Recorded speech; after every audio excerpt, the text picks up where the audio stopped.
Democracy in America is doing just fine. And I don't mean the de Tocqueville book sales. As he said in that book in 1831, the French observer of the new budding nation of the United States of America said that in a democracy, a people will get the government they deserve. And it seems that right now we are in a unique period of national discontent. No one's happy. Perhaps the dust of 2020 has settled, and yet still we find ourselves just a few short weeks away from the 1 year anniversary of 2 weeks to flatten the curve. And nobody's happy about that. Whether or not you buy into whatever level of COVID conspiracy theory level of it was, however much of a threat it is or isn't, or what have you, to see the rich getting richer, the poor getting poorer. It's no surprise that we see this headline today from the Associated Press: AP-NORC poll, few in US say democracy is working very well. Now, you got to define terms here, right? And one of the things that they don't do is, I don't think they have, certainly not in the questions. By the way, with democracy actually properly defined as whatever, what do you think about this? No. Now, the article says the core elements of democratic government, including free and fair elections and the peaceful transfer of power, put to a dire test by the baseless claims of election fraud advanced by former President Donald Trump. Those assertions of fraud were a root cause of the deadly violence at the U.S. Capitol last month, which damaged the country's reputation as a model for democracy. oh, yes. The United States really needs to worry about its reputation as a model for democracy, not worry about our reputation as an empire or the source of all those bombs falling out of the sky or all the death and destruction or economic ripping off all around the world. No, we need to make sure that our reputation as a model for democracy is intact. Now, the way I see this word democracy, I mean, they're basically two different definitions. Obviously, yes, maybe everybody's got their own definition that they can wrap around themselves like a false security blanket. But there are two sort of practical definitions of democracy. And one, the most direct, deliberate interpretation of the word itself. The etymological root of the word means rule by the people, right? Demo, people, rule, right? So rule by the people can mean a lot of different things. I mean, there are anarchists who would tell you that the only literal democracy is anarchy. You can't have a government because then you have rulers, and then the people aren't ruling. They're being ruled by other people who are somehow selected from the people as a whole. And then you can't have democracy if someone's in charge of somebody else, because then at least that person is denied the right to rule themselves. But in a practical definition of the word democracy, what do we mean? When the AP says democratic government, what are the core elements? Free and fair elections.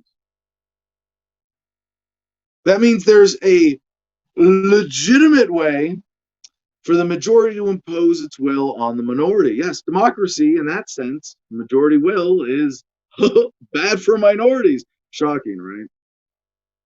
And it gets us to this unethical system where the majority, or a government acting on behalf of the majority, is allowed, or at least is able to create enough public consent to get away with paying a class of enforcers, cops and soldiers, who are willing to do violence against peaceful people and actually be the trigger pullers and the muscle of violating individual rights, so that they're able to protect that racket that they've got going. Usually, as we see today, you want to talk about, again, democracy is defined in function. Reality tends to be about modern bureaucratic governments centered around fiat currency monetary systems like the Central Bank of the United States, the Federal Reserve System.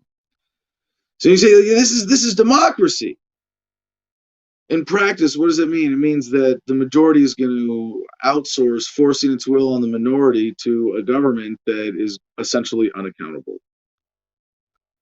But I would say, in a deeper sense, going back to de Tocqueville's quote there, in a democracy, people will get the government they deserve, that this is ruled by the people. And some people want to say, Adam, how can you say that the people are ruling? Bear with me. Because I recognize, I'm not trying to deny the factual reality of what strings are pulled in our world to make things happen for the superclass. I'm not going to pretend that the corporatocracy, the financial elites, the political elites don't actually run things. But again, de Tocqueville, in a democracy, people will get the government they deserve. You could say that's true about all forms of government. The limits of tyranny prescribed by the tolerance of the oppressed, right? So, if that's the case, how could you call this, Adam? How could you call this democracy? How could you call this rule by the people? Well, it is a sad reflection of the people's will, of the tolerance, the limits of tolerance, but also what we have been fooled into supporting and buying into without question, without challenging the premises, lulled into a false sense of security because we live in a democracy. We just need to restore the function of our democracy. Well, if democracy is the system of government that is of centralized control and exploitation by coercion, then what's the point? What's the purpose of government? A lot of people try to answer this in government's terms. You know, if someone is mugging you and they say, "I'm just doing this to pay for my kid's dental surgery," you're not going to go, "Oh, well, then I guess it's okay to mug me because you have this great excuse for it, sir." So looking past the excuses that governments use to justify themselves, what is the actual purpose of government? To keep the super rich getting richer and the rest of us relatively poorer. Or perhaps you might rephrase it as, at the expense of the rest of us. That we're relatively poorer is just another means of control in order to keep that racket going, to exacerbate the inequalities of the world, to create unnatural, unethical, dare say I, evil even concentrations of wealth and power in the world. And you can't look at the injustice of the world today without taking an honest look at this. So to America, only 16% of Americans say democracy is working very or extremely well, according to this poll. A new AP NORC poll finds Democrats are much more likely than Republicans to say democracy is working at least somewhat well. Yeah, see the problem here? Not really an objective analysis by the general public, is it? Well, if my guy won, then democracy must be working very well. Few Republicans or Democrats say it is working very or extremely well. How well would you say it's working in the United States these days? And you see from that question of all results, it's just over 50% say it's working extremely well or somewhat well. Among Republicans, that's down to 36%. Oh, sorry, we got the numbers here. 54. Yeah, 54%. That was just a guess from looking at the graphic. And then to Republicans down, it's 36%. And for the last 4 years as a libertarian, watching Trump as the greatest trick that Democrats ever pulled on Republicans, you know, big government former Democrat voter and sponsor whose grown government was anti-gun rights from New York City. Yeah. It's been nice to see that Democrats over the last 4 years have lost faith in the system. So of course they got to switch it up and make sure that they stay sucked into this racket. But now it's Republicans who perhaps are more inclined to be in a state of discontent. Over the last 4 years, we saw the California independence movement, of which I'm a board member of the Cal-Exit Congress. Yes, California, check it out. Definitely still growing momentum now with the impending recall of Governor Gavin Newsom, pretty significant discontent brewing in California, despite Biden's victory. No, people on the left, even though they think, maybe more often than Republicans, that democracy is working, they weren't happy that Biden stole the nomination from Sanders. Of course not. They were so desperate for anything other than Trump, they would take any lesser evil, even if that lesser evil is the racist, kid sniffer, sleepy, creepy Joe Biden. So, to this issue of democracy, to where we go, where do we go from this? Why rant about this? Why do I care? Why do I even care how Americans look at this model that is being imposed on us, this diversion of the will of the people under the name of democracy? Is it really a democracy? No. And I wouldn't say that even the current government is an accurate reflection of the paradigm. Let me be clear. No, we have come to be ruled by lies and force and coercion. It's not ruled by the people. It's a fake democracy at best. Even for being a legitimate majority rule system, not even close. But it is a reflection of the paradigm. It is a reflection of what we will tolerate, of how we will be sucked into voting for the lesser evil instead of a real libertarian alternative. Just anything to say we don't need to put up with this duopoly nonsense anymore, because we know that they work for those who really rule us, those who you cannot criticize without being censored, right? The World Health Organization right now comes to mind, local health authorities, the central bank, the corporatocracy, the illusions of the system. And right now, censorship is being ramped up. Why? The lies are wearing thin. The illusion of democracy is failing. And I, at least, can take heart in the fact that more and more Americans are realizing just that. And today is Tuesday, February 9th, 2021. Welcome to Adam versus the Man. Thank you so much for joining us.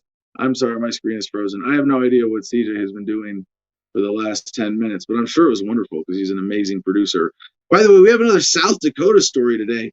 And people are probably wondering, like, why is South Dakota so relevant in Adam versus the Man's view of the news? And it's not because our producer CJ is from South Dakota. It's not because I lived in South Dakota for a summer making gun parts for Dakota Arms in the machine shop. But South Dakota seems to, and it's not because they've got the biggest faces of presidents on mountains anywhere, but South Dakota really does seem to be this weird intersection of a lot of interesting political issues right now. And Kristi Noem, Governor Kristi Noem on COVID, very interesting. Relationship with Donald Trump and Mount Rushmore, very interesting. The Attorney General Ravnsborg hit and run cover up from 5 months ago that we covered yesterday, also very interesting. And the fact that South Dakota jumped from full cannabis prohibition to complete recreational cannabis, well, I think that deserves a toast, does it not?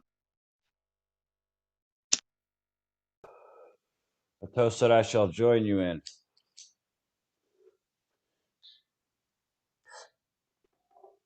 But not CJ. What's CJ? CJ is in South Dakota now. I don't know if he is, because he might have just so much respect for federal law that he wouldn't dare violate it.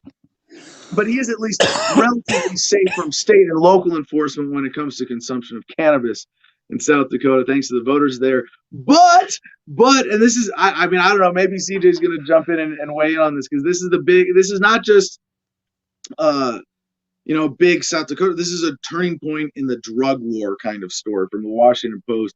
South Dakota voters said yes to legalizing marijuana, but a judge ruled it's unconstitutional. What? Wait, what? Yeah.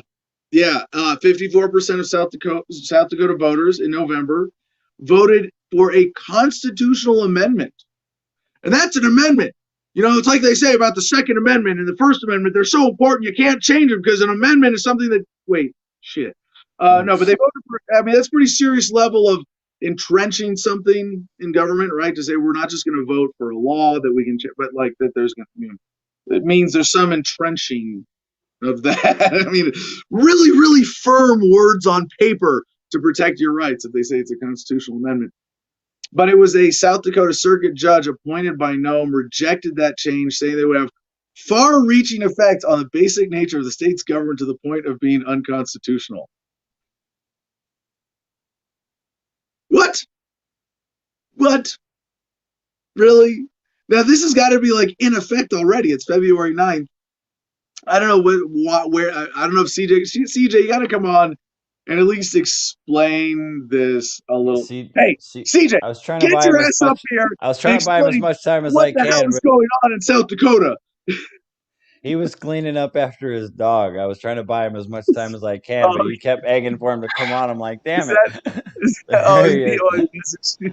He just sat back down. I was trying to buy you as much time as I can. I appreciate it, Jim. I know. I'm listening to Adam reading the headline like, what can I do? What can I do? I put up the headline when he was reading the headline, but that was as far as I could get. I didn't know it wasn't legal, gentlemen. Oh, okay. I didn't know it wasn't legal. I mean, in all honesty, the day after it was passed, my state's attorney said, yeah, go ahead. It's decriminalized here in our county. Oh, wow. You know, like he put it up in the law. Like they just can't willy-washy change their mind on a constitutional amendment. I mean, that within itself. So first and foremost, their time to challenge the constitutionality of Amendment A it was long over the moment that election result got certified. So if they wanted to challenge it on the grounds that they're challenging it on, they had to do that prior to it getting on the ballot. What they're trying to do is they let it get on the ballot, and then they wanted to do what they're doing now, blanket it out where they can say, okay, we'll just let you have it and then declare it unconstitutional. I think that what they did is unconstitutional. So now we've got this problem here where I think what they did is unconstitutional, and they're saying that smoking cannabis is criminal again. Like, no, it's not. And here's how I'm going to tell you. Let me get the other gentleman off the screen here so they don't have to be legally liable for what I'm about to say. The only way to protect your rights is to kill those that would infringe upon your rights. So if you're going to try to stop me from smoking cannabis or make me a criminal for smoking cannabis, something that I call my medicine according to my religion, if you try to stop me physically, I'm going to shoot at you. Like, that is the only way you can defend your rights in America against a government that would infringe upon them. Those are my words. I'm not speaking for Jim or Adam, but I would shoot anybody that tries to stop me from smoking cannabis. Yeah, no, CJ, I want to put that's beautiful. I want to point out something that you said earlier, just how important this is. Like, even here in Arizona, right, this last election cycle, we went medical to recreational, but it only took effect January 20. Now, was there some shift in enforcement in the meantime? Yeah, probably. But I don't think we ever got an official statement, did we, Jim, from anybody in the Arizona state government or even local government saying, okay, we're not going to enforce anymore? It was more fair, like I wouldn't be paying attention to the places that they post those notices. Yeah, no, it's more a matter of enforcement. And this is what I want to get as a point to go back to South Dakota and to CJ and like why it's important to keep pushing even with something like this. And it's the call for legalize it for so long needs to be replaced now with normalize it, and getting that enforcement to stop at the individual level where a cop's not going, well, I can't enforce this because the judge just no, like, and I think like CJ in South Dakota, whoever came out, you said it was a county or a state attorney general said as soon as the vote was certified, says we're not going to enforce this anymore. Yeah. So first and foremost, it was certified by the attorney general of the state of South Dakota that it indeed did pass. Therefore, the state's attorney put out a memo saying, or in a notice to the community saying, we're not charging anybody with crimes. We're not, don't sell it to kids, of course. Like, they don't want you to create a child victim. And if you tried to sell this to my kid, I would shoot you. So at the end of the day, if we see you doing something else we don't like, we might use this against you if we feel like it. I'm just going to start telling the government, if you start to violate my rights, I'm going to shoot you. I have a question, CJ. So that's how I'm going to do it. That's my You said about people selling it to children. Are you telling me that literally, if your child, I understand your child is young, but what age? Like if your child is 16 and they're at the park and one of their friends is selling them some pot, you're obviously not going to kill their friend for selling them pot. So what's the age? Now he was talking about killing government violating his rights. Not Well, people yeah, but he themselves. said he would kill anybody trying to sell his kid drugs. Oh, that too. Oh no, yeah, no. At my 6-year-old, absolutely. Yeah, that's why I said yeah. obviously your kid is young enough that it would fit in that. But I'm wondering what the age is. At what age do you stop? I would again, a child, when you're dealing with children, that they're extensions of their parents by law. So if I've said it like this, like, you know, if your kid needs it, if it's something like your kid needs it as a medicine, and you're selling it to their parent, or you've discussed with their parent that this is their medicine and they can go like in and pick it up, yeah, that'd be one thing. But I would draw the line at you're a 34-year-old dude beating my fucking 14-year-old at a park, gonna sell him some shitty dirt weed. You know, like. Well, let's grab the third rail of libertarian politics firmly here and talk about age of consent, shall we?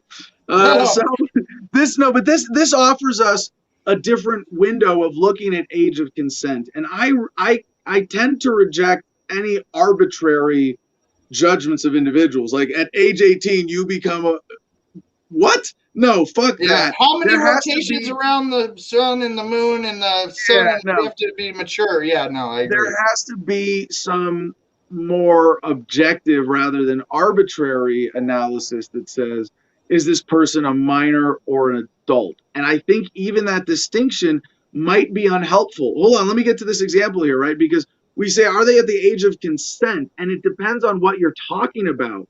And it's not, I don't think even creating an arbitrary age distinction is maybe, you know, entirely unnecessary and unhelpful, because you got to look at it on an individual issue, and it's always possible to take advantage of someone being less capable and committing a fraud or taking advantage of them somehow. So, for example, if I'm like, let's say, you know, I'm a mom and pop cannabis store, and there's some neighborhood kids who I know are going to smoke a little bit of weed and go to the park and go skateboarding. And they're 14, maybe 15, maybe 16. At some point there you go, does that child, does that human, does that individual have a right to decide for themselves that it's appropriate to smoke cannabis and procure it responsibly for themselves, right?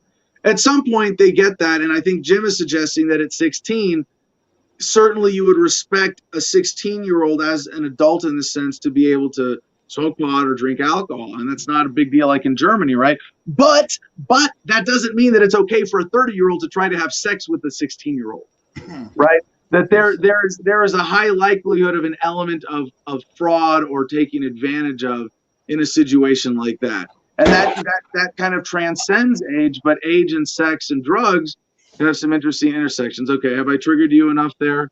Yeah. So you give me a lot to work with, Adam. So here in the great state of Meth, Dakota, the Queen of Meth says this: if you're a combat veteran and you want to smoke cannabis, you're a criminal. All right? All right? That's just a fact of life. But if you're a 13-year-old, 14-year-old kid at a bar with his dad and the bartender's cool with it, your dad can order you a beer. So fuck you, Legally? Kristi Noem. Legally. Yeah, legally. Okay, but did you have a problem in South with Dakota, you can legally buy your 15-year-old child a beer in a public establishment. In a public establishment, as long as the owner's okay with it. Wow, interesting. Mm-hmm. I learned that when I moved here. I was like, oh, dude, why is that kid drinking a beer? Well, because in the state of South Dakota, if the bartender's cool with it and your dad's with you and your parents with you, he'll let you buy a beer. Now, is he going to let you get your kid shit house drunk and party like it's 1999? Fuck no. But if your kid just came from the field busting his ass all day and working in that corn and he wants a cold beer by the end of the day, yeah, the bartender can give you one. You know, like, and guess what? He ain't driving home. His dad is, who probably had 3. Yeah. You know, But CJ, did you have some issue with what I was saying of getting to the sort of subjective nature that all these age of consent things kind of need to be taken as individual there's issues? a legal standard for when you become an adult. We call it emancipation. If you're an actual legal aged minor, meaning we set the age at 18 arbitrarily, but if you meet the qualifications to get Emancipated. then yes. If your parents can say you can legally provide for yourself and pay your bills and do your things, represent yourself in a court of law, you know, and if you were charged, would you be charged as an adult if you committed a murder today?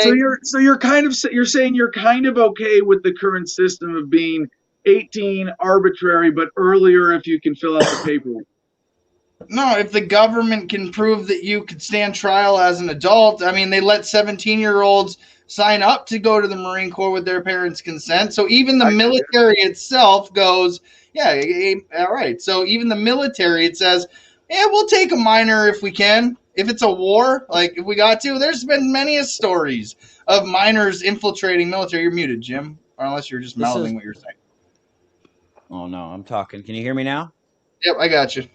Okay. You messed me up. I forgot what I was going to say. What were you saying? Even the government will take a minor every once in a while. But oh, yeah. That's the problem, though, in my opinion, is like it's sort of that way now, but only if you go through the legal processes. You know what I'm saying? I don't know. I can't. Like, there's too many cases where a kid is mature enough that they could be considered an adult, and that's what they want for them, but their parents are assholes and brainwashed morons, and they won't allow it. They say, no, this kid's this, and they block the emancipation, shit like that. Oh, dude, there's some things in Arkansas that make me question age of consent laws, because I'm like, dude, these twisted backwoods people can figure out a way to do some really sick shit. And I'm like, hey, but you know, at the end of the day, I would say this. This is an arbitrary, for government speaking terms. Would the government, like, let's say we were talking about age of consent with drinking alcohol, would the government take you at that age if you were a minor doing something? So the military. So technically, like 17 becomes a gray area. 16 is when they let you drive a car in most states. In the state of South Dakota, I can put my 14-year-old behind the wheel of a car. So in some places, you can put a 10-year-old. You know, my dad likes to remind me that at 12, he was driving semis already. So, you know, like, I mean, there's even the government saying, okay, you're at 12, you can teach them how to drive a tractor. You know, like it essentially it escalates as to what you can do. In fact, you know, there's even studies to what kids are mentally capable of handling. That's why we save like sex ed for, you know, high school. I don't know how we got into the public system, into the legal specifics of what the government approves and doesn't approve. No. We got to speak in the status term. I want to circle back to your personal opinion about the situation that Adam raised, like I about live by the a cannabis shop owner selling to a 16-year-old kid who he knows going to go to the park and just smoking responsibly, etc. Would you freak out on that because they're not legally emancipated? Okay, and all that? No. Listen, so your parent goes, hey, you know, my kid's been acting up in school, and this indica strain is going to help cure his anxiety. So they go to a medical dispensary, and they've got their need for that medicine, and that kid is going to then go pick up his medicine on a Thursday because he's got, you know, anxiety issues and dealing with school things, and he goes to the park and he smokes some herb, and then he goes and shoots some hoops on basketball and goes home and does homework. No, I don't give a fuck. Tell me when he caused the victim and I'll have a problem, you know. But until then, it's like, was there a victim? I mean, we have lines in not only society but in government standard for what consent is for different things. You consent to be on the same road as 14-year-olds that can drive legally in the state of South Dakota. In just 3 years, I'll be putting a kid on the road. On the road.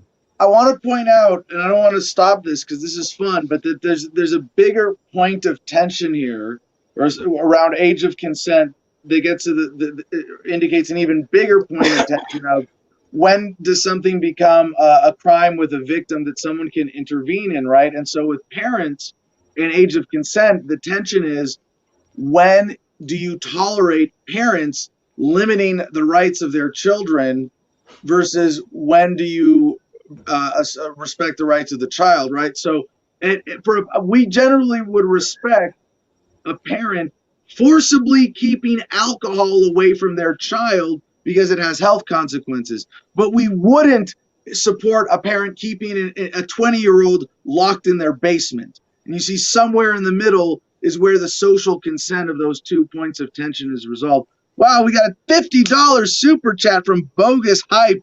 Is this how we win? Oh, was actually way earlier.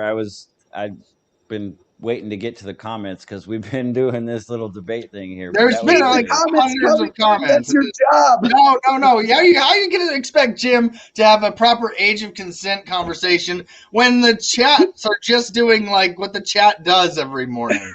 Random gibberish of people I will never in my lifetime meet or know. Bitcoin hit 48 G's. What do you think about that? Is this how we win? Is this how we win? Yes, thoughtful, compassionate, fun, loving, engaging conversations that change how people think, that make people more conscientious. Yes, this is how we win a voluntary society, because that's what I define winning as. He said he was going to do it before he did it too, by the way. Bogus Hype. He said, I'm going to do a big super chat. And then he did the big super chat. Let everyone know ahead of time. Be prepared. Sit down. Make sure you're sitting down. That's one of the biggest ones we've seen in a long time, gentlemen. He may have one of the biggest ones we've seen in a long time. And probably winning membership in the Producers Club today as well, which we should announce. We should talk about that for a minute. And by the way, I figured out the timing issue on the South Dakota cannabis issue. We're going to come back to that and resolve it after we check in with comments and promos, and then we're going to get to our headline grab bag. But let me point out first, top comment of the day and top super chat of the day win membership in the Producers Club. Assume we don't get, and I think $50 or more at this point. Yeah, we're not going to take that away from our current leader on that. So $50 or more in a super chat, you can buy Producers Club membership one time today for sure. Jim, tell him what he's won. Oh yeah, the Producers Club is our private version of the Telegram chat. Anybody on this stream can join the public version at t.me/Adam versus the man. That's a Telegram chat that's public for everyone. But if you want to be in the private chat, you can just go straight to adamversustheman.com and click on the Patreon link, and that's going to bring you all the different levels of support that you can give Adam and the show. $1, $5, $10, or $50 a month are the Patreon subscriptions. $10 a month is what gets you access to the private Patreon Telegram Producers Club chat. I think I said that totally wrong, but you know what I'm talking about by now. The private chat is where we share links with each other. We talk throughout the day about how we feel about stuff. It's really cool inside backstage, if you will, to the show. After that, you can go back to adamversustheman.com and visit the store that CJ's put together. Check out all of our cool merchandise with all the different logos on it. Bunch of cool stuff to look at, towels, all kinds of unique stuff that you can look at. Most common and most popular, I think, are the coffee mugs, just because everybody likes coffee mugs. So get yourself a Freedom mug and tag yourself in Twitter and tag Adam with it. After that, on the same website, adamversustheman.com, it has everything that you need. You can go back to that website, and there's now a link on there for our affiliate, cigarfederation.com. And you can visit them, check out all their exotic flavors of cigars, and use promo code ADAM10, and that'll get you 10% off of everything you order, so you can enjoy all of the exotically flavored tobacco products and smoked cigars. Lastly, please visit the Instagram, at the Garden of Freedom, and that's where you can keep up with Adam and everything that's going on up in Gardenia. You're going to want to be a part of that, because we got in the next so many months, he's going to be doing a lot. He's going to be building a lot. He's going to be declaring independence with his property. You're going to want to be attached to this so you can follow along with what's going on visually through pictures. There you go. Now I got to say one more thing. Follow up to that, Jim. That the Telegram group that our broadcast channel, the public t.me/Adam versus the man that CJ set up. I'm really excited about this. I have seen some of the recent attacks on Telegram, but also seeing how much it's blown up. I think it has such a broad user support base and enthusiastic, consistent engagement of conscientious supporters at this point, especially with its explosive growth over the last few months. I think Telegram's here to stay. I'm comfortable saying, let's invest in this Telegram channel. This might be our answer, and this might be, how we overcome all the censorship and say, you know what? We got a mechanism. It's fun. It's easy for you to control. We're going to post all of our videos there. You're going to see the links. So I want help. CJ and I think are calling for volunteers from the Producers Club, especially, to be curators of that Adam versus the Man Telegram channel. And when I post a meme on Twitter or retweet something and forget to share it in there to make sure it gets in there, we create what is the that content stream around Adam versus the Man. That if you want to listen to the show every day and have fun with us for 2 hours, it's part of my pledge to you as a journalist, as a pundit, that we'll cover essential headlines, that you won't be in the dark about anything. But if you want the more efficient way, that's the only place we're going to be publishing all the links to articles that we do on the show. They will be in that Telegram group. So it's going to be every post you can comment on. There's already some fun conversation in our Producers Club chat, and I think we really got to move Bullshitters Anonymous into commenting on stuff in the public channel. But yeah, we've got all these great different Telegram groups and conversations, and now getting this organized is, I think, this might be the answer, because and people have said, well, Adam, why don't you have an email list? One, people don't check emails. Two, if they're Gmail, we get sent to their spam or promotions eventually. And three, we've been screwed by even email service providers like MailChimp going, oh, well, we didn't like how you sent your content. And you're like, all right, Telegram it is. And if this is it, and this is the most effective mechanism, and this is how people want to be reached. I see that there are other great successful channels out there with tens, hundreds of thousands of subs. And we want to get that going. So yes, thank you to Country Girl Yee. Thank you for sharing that on Telegram. Very much appreciate that. And again, being that active, engaged audience, we require you every day. Super chats and supporting the sponsors and Patreon, but just being engaged, even if there's no monetary or other contribution. Just be engaged. Share what's important to you.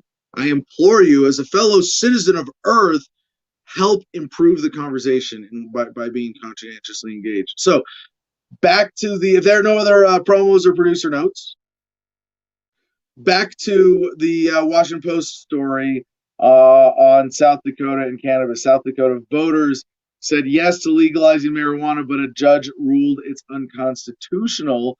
The last sentence in the article is, if a higher court overturns Clinger's ruling, July 1 will mark the first day it will be legal to possess small amounts of marijuana in South Dakota. Large amounts still very, very illegal.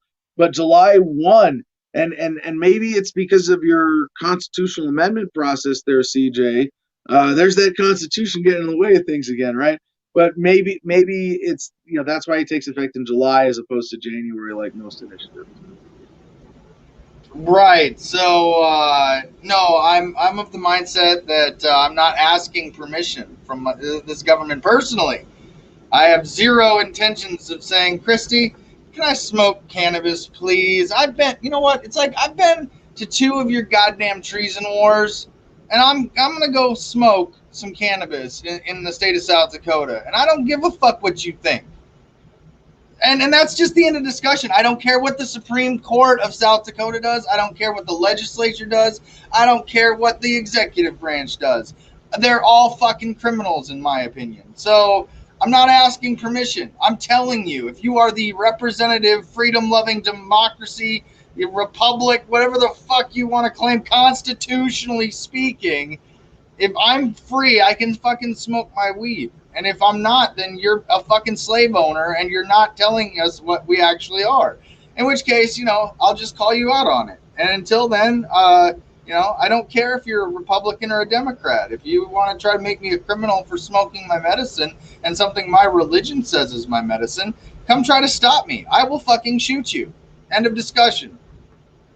CJ, what are you trying to do? Get us censored on YouTube again? That's what a free person would say. There's no way you're allowed to say that here. All right, Adam, I'll censor myself for the rest of the show by putting myself on mute. And so no, CJ, that was beautiful, but that was you brought me back perfectly to the point I was getting to earlier of normalize it. Right? Normalize that attitude as well. And to go out there and say, you know what, you're just a bunch of bullies threatening us for doing something peaceful. I think so between now and July 1st, South Dakota is in this gray legal area where you have had government officials say enforcement doesn't include this, but they have the option to at any point up until July 1st, and there's a legal fight between now and then. And I think it's all the more important during this time to, in a loving, non-confrontational way, say, yeah, I smoke pot. No, you should not be bothered. I smoke pot, and this is why. And we're still at a point where even if you want to make the ethical arguments, you want to make the absolute natural law self-ownership arguments, it's still important in terms of your goal is to reduce the viciousness of the state, to help end the drug war, to not be ashamed of what you do and to normalize it and say, this is something that I do deliberately, conscientiously, and that I believe is good for my overall health. Yep. Do you want me to disagree with you? I don't think Jim disagrees with you. Again, I don't mean to say that I'm threatening any individual with my speech here. I'm just saying you got to come use violence against me. That's it. If you leave me alone, I'm going to leave you alone. CJ, what you're doing is still a peaceful assertion. I mean, if there's a cannabis rally in South Dakota that you go to, though, I'm going to one. I'm going to one. And you're going to speak, I assume. I hope you're going to be a speaker there. No, I'm going to shut up because that's what Kristi Noem wants. No, just leave the shooting part out. You don't have to say that part. I'm going to go there with a gun on my hip. Okay, no, yeah, you carry it, but you don't wave it around physically or verbally. Oh, no, absolutely not. I don't even talk about it, really. I'm a concealed carrier. I got permission when you still had to get permission from the government to conceal carry in South Dakota. Pre-Kristi Noem. Now, Kristi, you gave me permission to stick a gun on my hip and cover it up and just conceal it. You gave me that permission. And so, I mean, what do you expect me to do with it? If it's not being exercised. Well, it's like speak softly, carry a big stick. I think my version would be speak lovingly up until the point you are unready to unleash unholy hell and death upon someone in defense of your loved one. Yes, Adam. Now that is the best way to articulate it. I will. Right. Yeah, absolutely, for sure. Well, although I would point out, I will also escalate using nonviolent or using non-lethal force and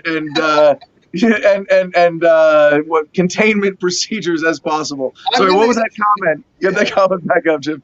Don't say shoot them. Say I will defend my right to the death as the Constitution allows and demands following the law. Yeah, no, actually, that's an even better way of saying it precisely. Rather, like that is true to the non-aggression, more rhetorically true to the non-aggression principle than I will shoot you if you XYZ. It's a stretch, Adam. I understand that. Is the assertion. Right.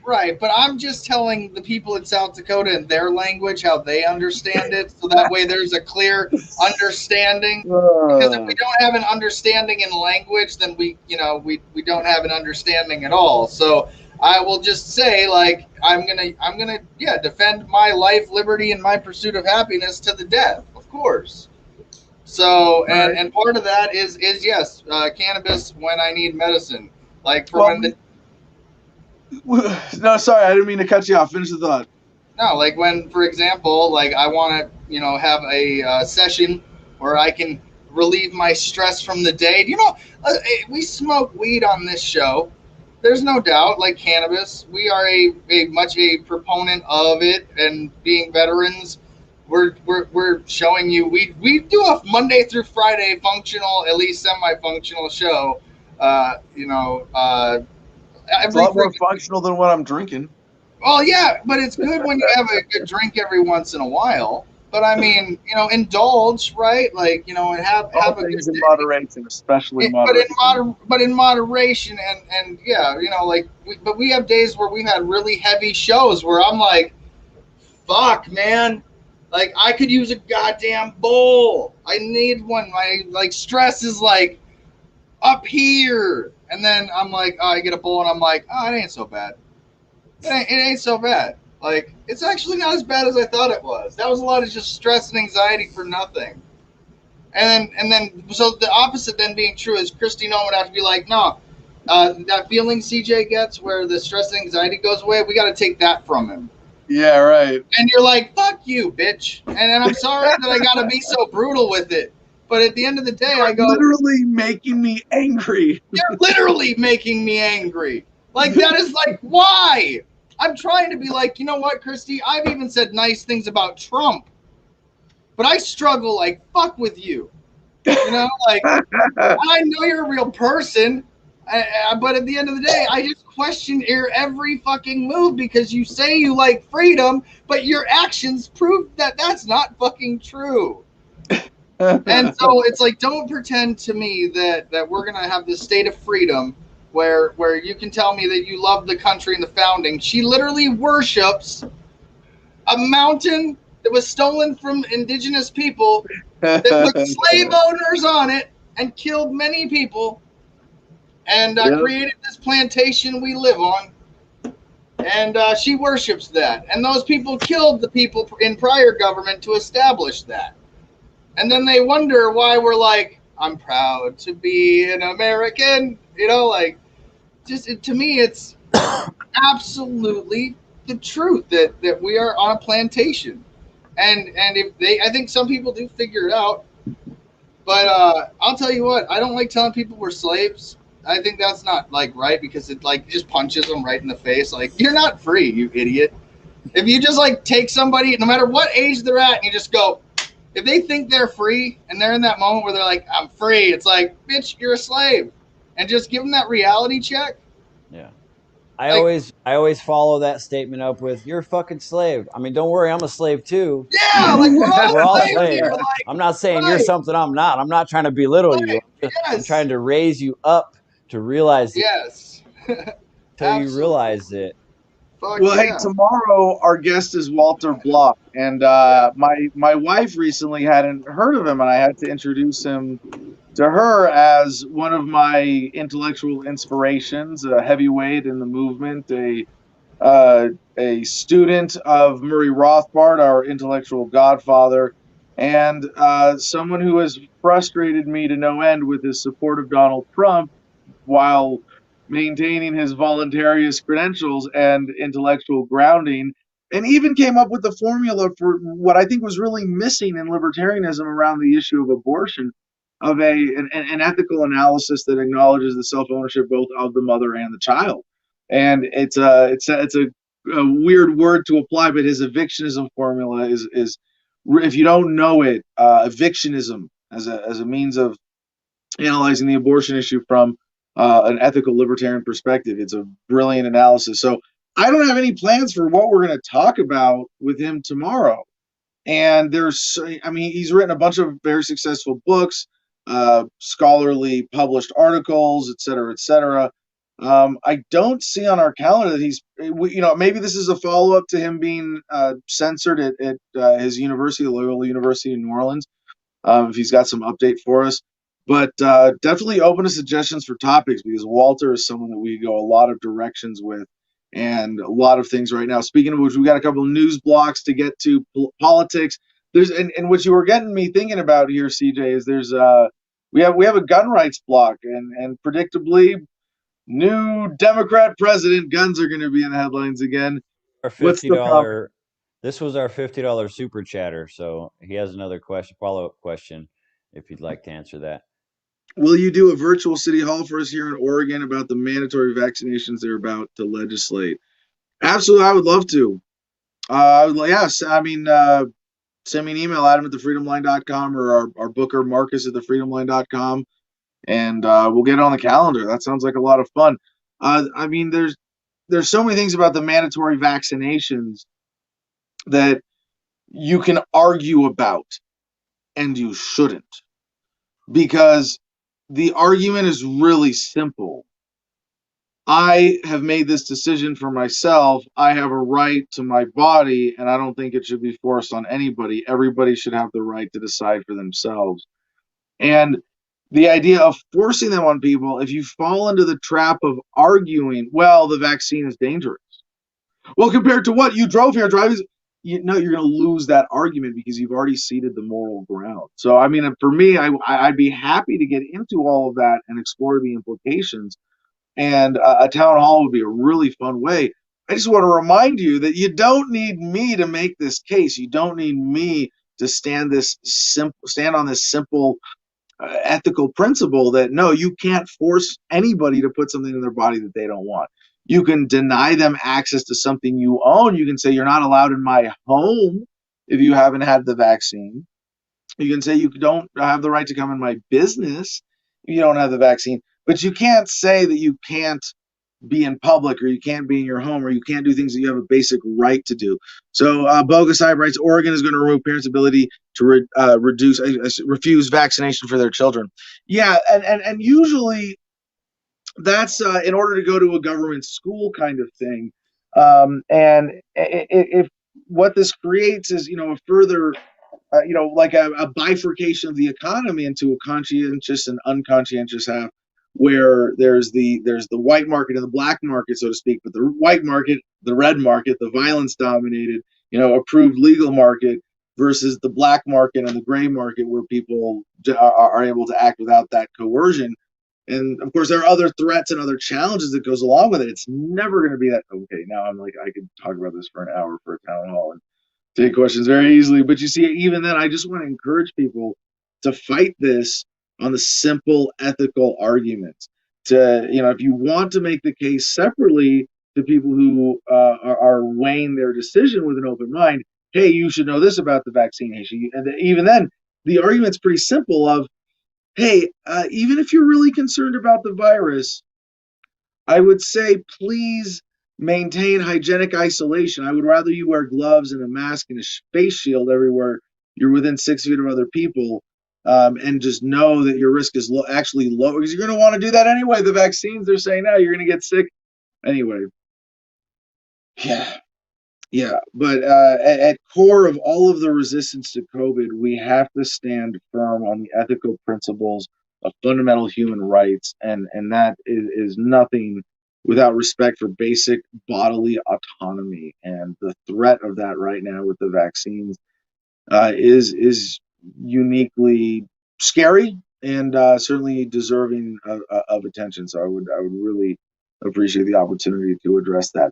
All right, so jumping into our first politics blog, we got two stories. First one from the Miami Herald via MSN.com. Biden team under fire for deportation uptick, backing Moise as Haiti tensions multiply. Is that how you say his name? They arrived back in Mexico without shoes, identification documents, or even children's diapers. That's right. Held by U.S. immigration officials in detention over several days, the group of over 100 Haitian asylum seekers were sent back across the border earlier this week, carrying little more than the clothes on their backs, according to immigration advocates in a memo shared with the Miami Herald.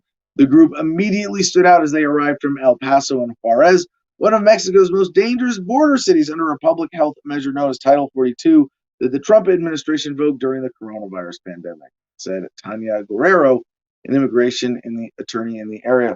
Though President Joe Biden quickly issued an executive order halting all deportations for 100 days, this was one of his first acts in office. Information from Haitian government officials, U.S. state and activists indicate the pace of removals has continued at a steady clip. Okay.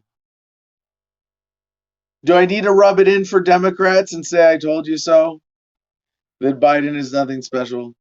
Just another lying politician, that those were campaign promises? No, of course not. I'll hesitate from rubbing it in anymore. All right, wait, what was the other political story? Anyway, we're getting to our gun stuff. You ready to talk about guns?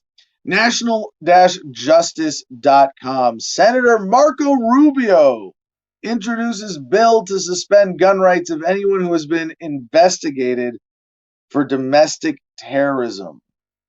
Now, I don't even have to get into the details of this to know from the headline here that what he's trying to do is give the government the power to take away gun rights from anyone at any time simply by investigating them. And by the way, investigating for domestic terrorism would now include if you happened to be at the January 6th false flag insurrection at the U.S. Capitol, even if you were just there as a journalist, you have been investigated.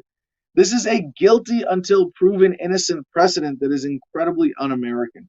But since my producer pointed out, well, let's go directly to the source. We're going now to rubio.senate.gov, and this is from a release on his site from February 2. Rubio reintroduces legislation to prevent suspected terrorists from purchasing firearms. U.S. Senator Marco Rubio reintroduced the Terror Intelligence Improvement Act to make it harder for suspected terrorists to purchase firearms. The bill would also provide more authority for law enforcement agencies to go after suspected terrorists while safeguarding law-abiding citizens' Second Amendment and due process rights.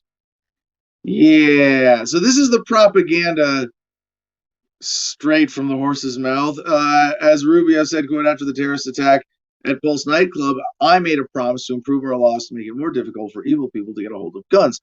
This bill is a common sense measure that would help ensure criminals, terrorists, and others seeking to take innocent lives are not able to acquire firearms while also protecting the due process and Second Amendment rights of innocent law-abiding Americans. So let's see. So now we have a conflict here because our intrepid reporters at national-justice.com are saying that this would be anyone who's been investigated, and Rubio, in his words, is saying criminals, terrorists, and others seeking to take innocent lives.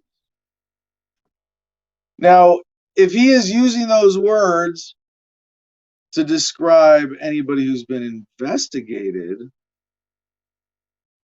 then you're saying anybody that any federal agent for a moment thought might have been a terrorist.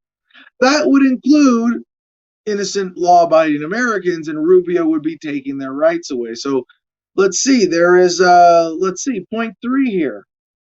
The Terror Intelligence Improvement Act. I guess it really should be the Terrorism Improvement Act, right? When an individual who was the subject of a federal terrorism investigation within the last 10 years tries to obtain a firearm, allow the U.S. Attorney General to delay the purchase or transfer for up to 10 business days and file an emergency petition in court to prevent the transfer. If the court finds probable cause that the individual is or has been engaged in terrorism, the Attorney General may arrest the individual. So now it's going to make it, I guess, scarier for people to purchase firearms legally because you might have been the subject of a federal terrorism investigation within the last 10 years and not know. Have you been to a protest? Have you been to a subversive political meeting? That might lead you to be the subject of a federal terrorism investigation at some point in the last 10 years. And according to this language, straight from the horse's mouth, it means that the U.S. Attorney General could then immediately stop you from purchasing a gun and now have you arrested for probable cause of having been engaged in terrorism. We're not going to go after you from terror. They're not saying let's go after people for terrorism. It's for buying a gun. Someone who goes after something secondary to the root cause has motivations that we would describe as ulterior motives, right? Secondary motivations to what they're saying. Marco Rubio's interest here is not in protecting the rights of law-abiding citizens exercising their rights under the Second Amendment. Of course, these are actually God-given natural rights to self-defense, at least on your own property or wear by consent on others' property by whatever means you see fit. So to see that, oh, Marco Rubio using if he gets away with this, and I think Mr. Rubio, this isn't your grandpa's Senate. It's not the days of John McCain's bullshit and two-faced tactics like this have passed. I don't think you can get away with this right now. I don't think you can put up a bill saying that is going to supposedly go after terrorists while using purchasing of firearms as your point of going after them.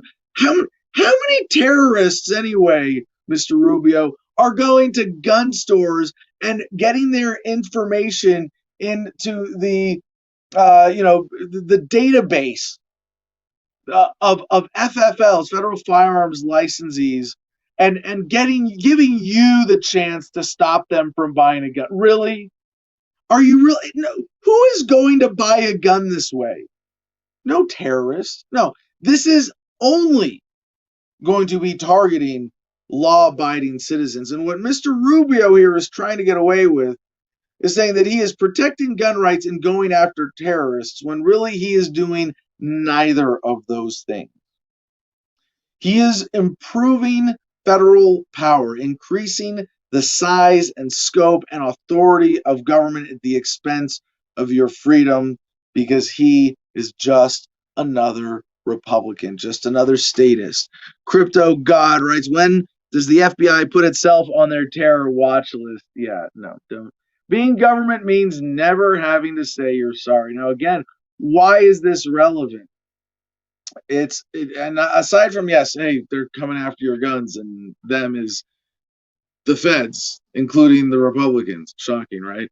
Well, this is also a concern after Brennan classified even just libertarians as potential domestic terrorists following the January 6th false flag insurrection. Yes, and why? This is, again, like yesterday, we got into this with a few follow-up news articles directly on the issue of the false flag insurrection. But again, I will remind you, we cover this because it has ongoing broad implications, and this is one of them, how the federal government goes after gun rights in the wake of this. What is the point of a false flag? It's so that you can attack back at the false, the bearer, or the country represented, or by that false flag. And in this case, that flag is the right, the Trump supporters, the libertarians, the American people who don't go along with COVID policy. And by blaming those groups as a whole for the actions of really no more than a few dozen people, even violating property rights in any meaningful way on January 6th, yes, who actually destroyed property or assaulted officers or others, they are certainly guilty of those transgressions. But the idea of this as a false flag is that it is being used then to go after anybody associated with anybody who harbored the terrorists. Remember the premise of the global war on terror? We have to invade Afghanistan because they harbored the terrorists. Well, considering our government is saying that there are domestic terrorists being harbored here in the United States, shouldn't we be asking China to invade the United States and take care of this little terrorism problem for us, the same way that the United States took care of the problem so effectively in Afghanistan? Forbes has this next headline on gun rights. Supreme Court will decide whether police can enter a home to seize guns without a warrant. Yeah. This is your democracy working, people. The Fourth Amendment right against warrantless searches for a person's home is a pillar of Americans' constitutional liberties. Before a police officer or any other government official can enter your home, they must show a judge they have probable cause that they will discover specific evidence of a crime. There's some limited exceptions to this right. There is an exigent circumstances exception. If a police officer looks through a home's window and sees a person about to stab another person, the officer can burst through the door to prevent the attack. There is also the emergency aid exception. If the officer looked through the same window and saw the resident collapsing from an apparent heart attack, the officer would run to the house and administer aid. Neither of these cases violates the Fourth Amendment if you would argue that it should be otherwise.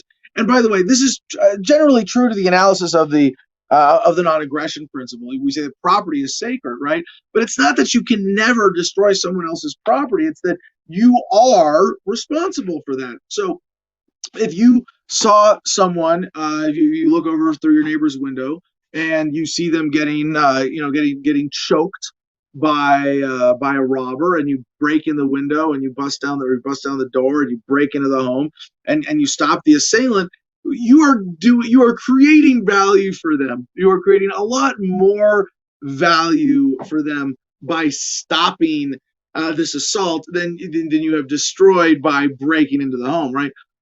But let's say you heard a TV going off and you mistakenly thought it was a robbery in progress and you broke down the door. Fuck you. You're responsible for the damages. It's your mistake. And, people should, I suppose, what if it's a partner choking out another in a sex act and they forgot to draw the blinds and you thought it was an assault and then you broke in? Yeah, that's still on you, but they should probably close the blinds next time. There's a lot of subjective interpretation in all of this, and I hope if you're doing anything like that, you take appropriate precautions.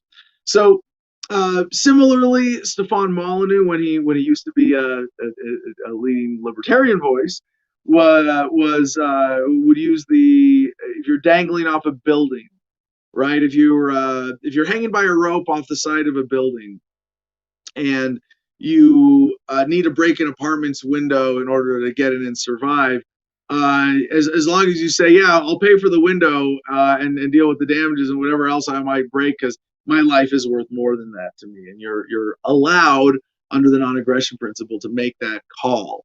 I had, by the way, interesting quick sidebar. I had a really fun debate last night with Ben Burgess on his show, and he's making the case for centralization, that no, you don't have the right to secede. Yeah, so check that out. But it's one of these things that a lot of people take a very simplistic understanding of the non-aggression principle and say, well, property, you own yourself, it's inviolate. No, it's not. There are two ways of looking at libertarianism. In one sense, it's descriptive, and in another sense, it's prescriptive. Descriptive as in it describes reality. It describes the reality that is an independent consciousness in your own physical body in a true, deep, irrefutable sense. You own yourself, right? No one can get in your brain and control you. They can forcibly deny that reality or that right that you would have from that. And we can observe, we describe that reality in showing that non-aggression, that cooperation and market principles and voluntary interaction are more conducive to human happiness. But then we prescribe certain things based on what we think is going to be most effective for human happiness. So it's both descriptive and prescriptive in that sense. And if you take an unnecessarily narrow or simplistic view of the non-aggression principle, you lose these. I don't want to say. I guess they're kind of. If you're extremely simple-minded, if you want to sip for the state, yes, these are nuances of libertarianism. But no, it's pretty simple to say that, yeah, no, our concept of ethics covers this, and it's because it's not absolutist in being prescriptive, but in being descriptive. So anyway, back to the threat to your Fourth Amendment here. I got to refresh this story. I'm sorry, Forbes didn't load properly for me. All right.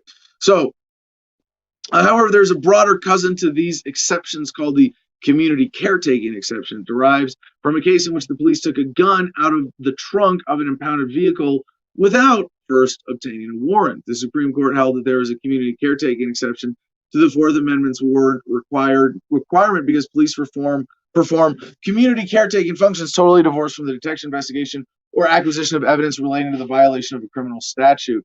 The court held that police activity in furtherance of these functions does not violate the Fourth Amendment as long as it's being executed in a reasonable manner.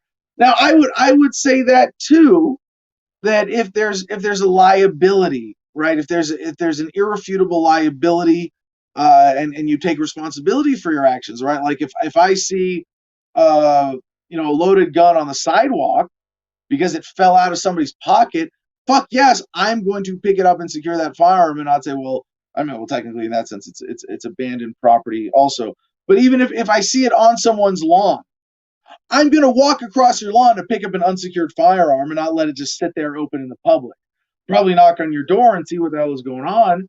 But that's another place where the violation of property of taking a few steps across your lawn to pick up an unsecured firearm is far outweighed by the benefit of the securing of that liability of that great risk.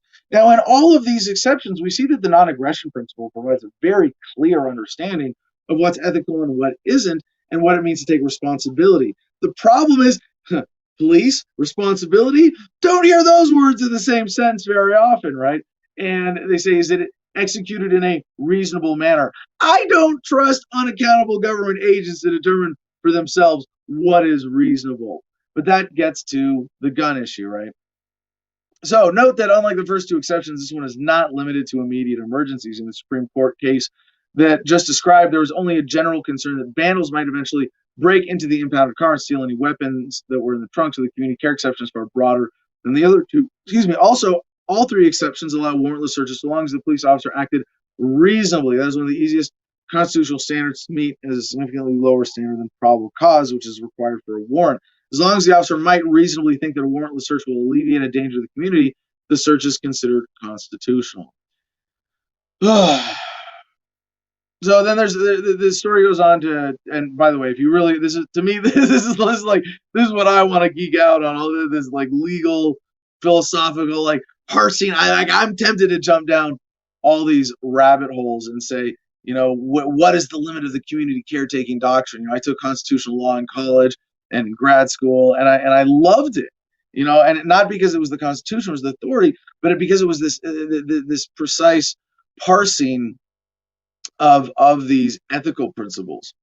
So just skipping ahead here, it is certainly true, the last two paragraphs of the story, it is certainly true that the police need a good deal of discretion in carrying out their very complex and sometimes dangerous duties, but they are also powerful agents of the government, and their power is supposed to be restrained by the Bill of Rights. The Fourth Amendment is supposed to protect the home above all other places, and whatever one's views on gun control may be, the Supreme Court has clearly held that the right to keep handguns in the home is at the core of the Second Amendment. Unlike the exigent circumstances and emergency aid exceptions, the community caretaking exception is not limited to circumstances where there is no time to apply for a warrant, and the question of what sort of caretaking falls under this exception is extremely vague. Will the police be able to use it, for example, to conduct warrantless searches of political protesters' homes to make sure they aren't planning on violent behavior at their next political rally? The Supreme Court is going to take a very close look at this case, and there's a good chance that it will overrule the lower court's decision. All right. Related to that, from breaking911.com, new bill would essentially criminalize private gun ownership in the United States. A new bill that has been proposed by Congresswoman Sheila Jackson Lee, Democrat of Texas, would effectively, and I'm pretty sure she's Houston area. There's a unique Democrat stronghold there. Would effectively criminalize private gun ownership throughout the United States. H.R. 127, also referred to as the Sabika Sheikh Firearm Licensing and Registration Act, would be the most radical gun control reform the United States has ever seen if passed. The bill is named in memory of Sabika Sheikh, a Pakistani foreign exchange student that died in a school shooting in 2018. Of course, let's have a martyr for the cause, right? So what would this bill do? Require a license to own any gun or ammo, require a 24-hour class to be certified with a firearm, raise the age to purchase a firearm to 21, require government-mandated psych eval to own a firearm, require an additional license. So, this is the current liberals' wet dream for gun control. Is it going to pass? I doubt it'll pass like this, because this seems like more than an incremental jump. But we are going to be following this, and as it comes through the legislative process, I would predict you're going to see it stripped down. And it's sort of like, this is what the liberals are asking for right now, knowing that they'll be happy if they get some incremental victory along these lines. One more firearms related story today, this tragedy from LM Tribune, that's LewistonTribune.com, LMTribune.com. The headline is Winchester man arrested after allegedly killing ex-son-in-law in Ross Hour's parking lot. Winchester man is in the Nez Perce County Jail awaiting first-degree murder charges after he allegedly gunned down his ex-son-in-law in the parking lot of Ross Hour's supermarket at Lewiston on Friday evening, according to Lewiston Police Lieutenant Rick Fuentes. James Robert Brashear, 67, allegedly shot John Allen Mass, 40, of Williston, North Dakota, shortly before 6 p.m. over what appears to be a child custody dispute, Fuentes said. Mass was taken to St. Joseph Regional Medical Center, where he was declared dead. Fuentes said police believe there was supposed to be a child custody exchange, but it did not happen. Basically, the ex-father-in-law showed up and killed the ex-son-in-law, Fuentes said. Brashear was contacted at the scene by police and detained. Fuentes said police don't believe Brashear attempted to flee. I think he was waiting for the officers to show up. There were several witnesses, and the incident was captured on video. The suspect gave a full confession. So this is something that was brought to our attention by Chris Cole, Victims of Family Law, and something that the family law community is definitely getting into heavy right now, not only because this is such a relevant tragedy, but that, you know, I don't want to read too much into this. You go to a parking lot and you shoot someone who's there to pick up his kids, you know, I don't care, and then turn yourself in. Yeah, there could be more to this story, but if that's the gist of it, because you thought that you were protecting your grandkids from an abusive father, no, like you can take the kids away. You can find, you know, there are other options here, and this is a person who did something absolutely unjustifiable. I mean, I'm trying to think. Is there a non-aggression principle justification for this murder? I mean, if this father-in-law had been abusing the kids, or this father, excuse me, you know, and this is the dangerous thing about a situation like this, and the state being weaponized in custody disputes, is that it creates an incentive to weaponize the state against the other spouse and to create false narratives. When you know, there's enough of that in relationships as it is, right? But when your false narrative means you get their money and you get your child's custody, then it's really easy to commit to lies and to perhaps something that the grandfather here thought was justification for killing the father. And you know, that I'm just one possibility. You know, got to consider too, is it possible that the father in this case was horrifically abusive, and that's why the divorce happened, and it was a fluke of the court system that the father got some visitation rights? I find that hard to believe, because courts generally don't favor fathers in those circumstances, right? I mean, if you're a father and a court gives you joint custody, you gotta that's a pretty good, you know, good housekeeping seal of approval on your effectiveness as a father, because you screw up one thing and the mother can point that out in court and you lose all custody. So who knows what's going to come out about this. I don't want to lead, you read too much into this, for gun rights or family court stuff, but obviously the statists will use this to say this is why we need more gun control. This is why we need more government resources involved in family courts and stuff like that, in custody. And it may be that society needs to dedicate more resources to custody situations, but certainly outside of the violent realm of government. And my heart goes out to everybody involved in that tragedy. All right, now quick, I guess let's check in with our audience and Jim before we get to our econ block. But man, I got a great I told you so from last week. Remember I said about the GameStop Reddit investor frenzy that was going to benefit the Wall Street people more than now we have the headline. Jim, any comments you want to share before we get to the next blog? Oh, Jim's out. CJ, comment CJ.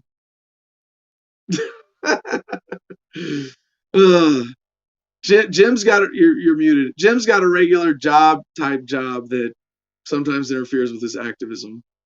Yeah, what's up with that shit? Well, I can understand and relate. So let's see here. I have to dive into the Adam versus the Man comment section. Holy cow! All right. Yeah. So let's just start with. I mean, I don't. It's like playing playing roulette, really.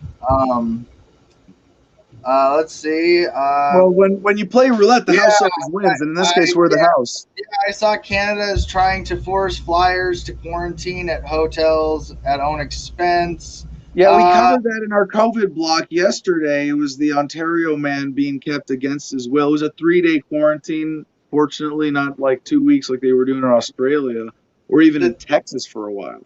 The things Crypto God says, the things people value are always undermined by the officials trusted to protect them. This is more proof that we should trust, excuse me, but instead verify volunteers.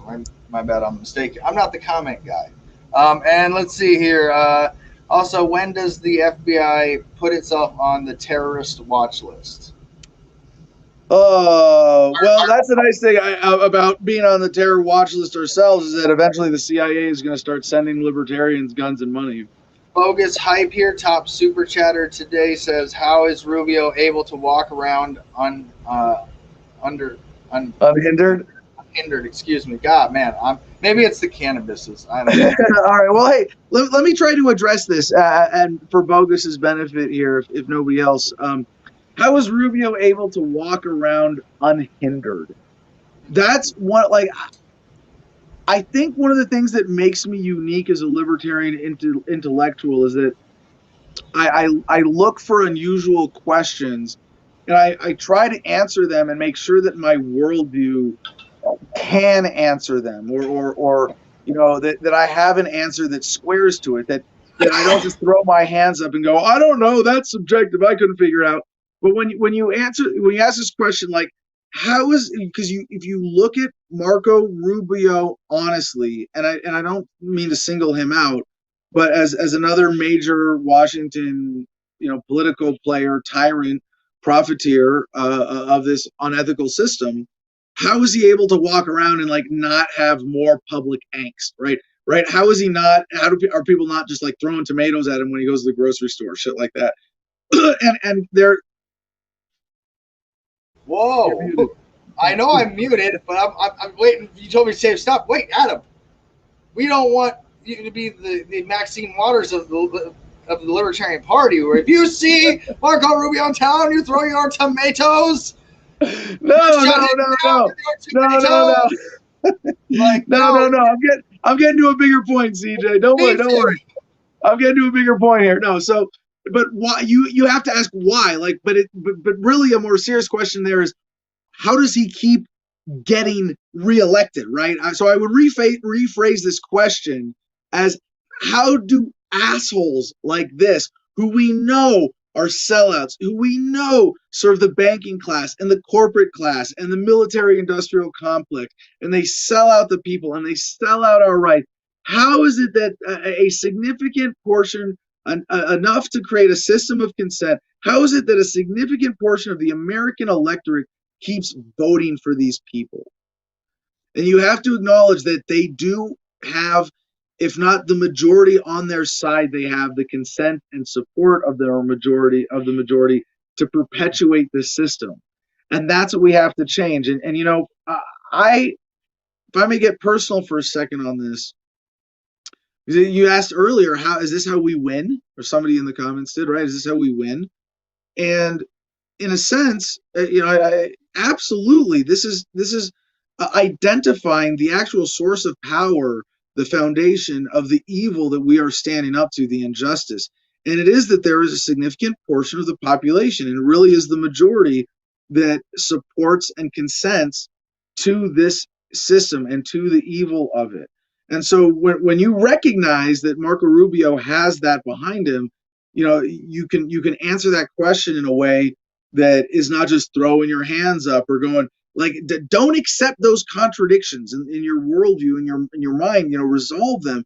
And this gets me back to the personal point of just knowing that by spreading a message of love and thoughtfulness and empathy and respect for individual rights, and expressing that in the political realm through the application of libertarian ethics, that even just reaching one person is making the world a better place. And that this struggle, you know, between those who would take advantage of our deficiencies for self-enrichment and are willing to hurt people to profit themselves, versus those of us who genuinely out of love want to move humanity forward.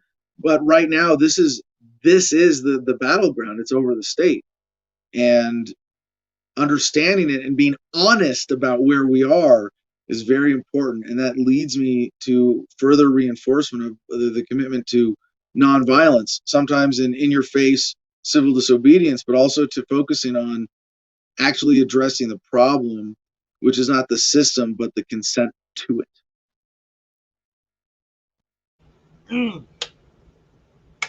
Yeah, absolutely. Slow clap. Thank you. Thank Yeah, you. Right no. Yes, sir. Yes.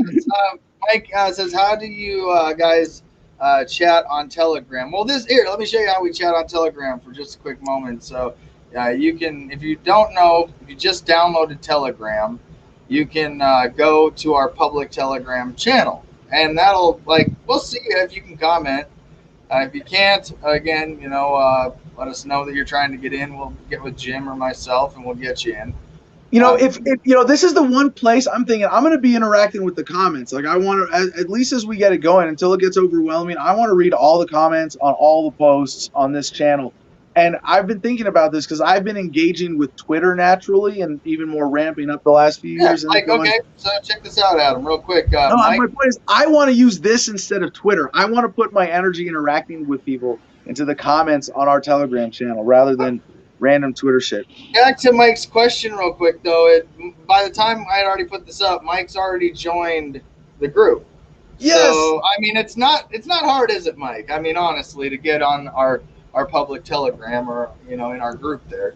But I got to point out, there's another part to answer this question, which is, if you really want to chat directly with us and be involved in the behind-the-scenes conversation with the team, join the Producers Club. Today's special, you can join for a $50 super chat or $10 at patreon.com/Adam versus the man. All right. What else have we got here? One more comment. Go ahead. No, you got it. You take it. All right. Heavy karma debt. It's the year 2022. People are still the same. They'll do anything to get what they need.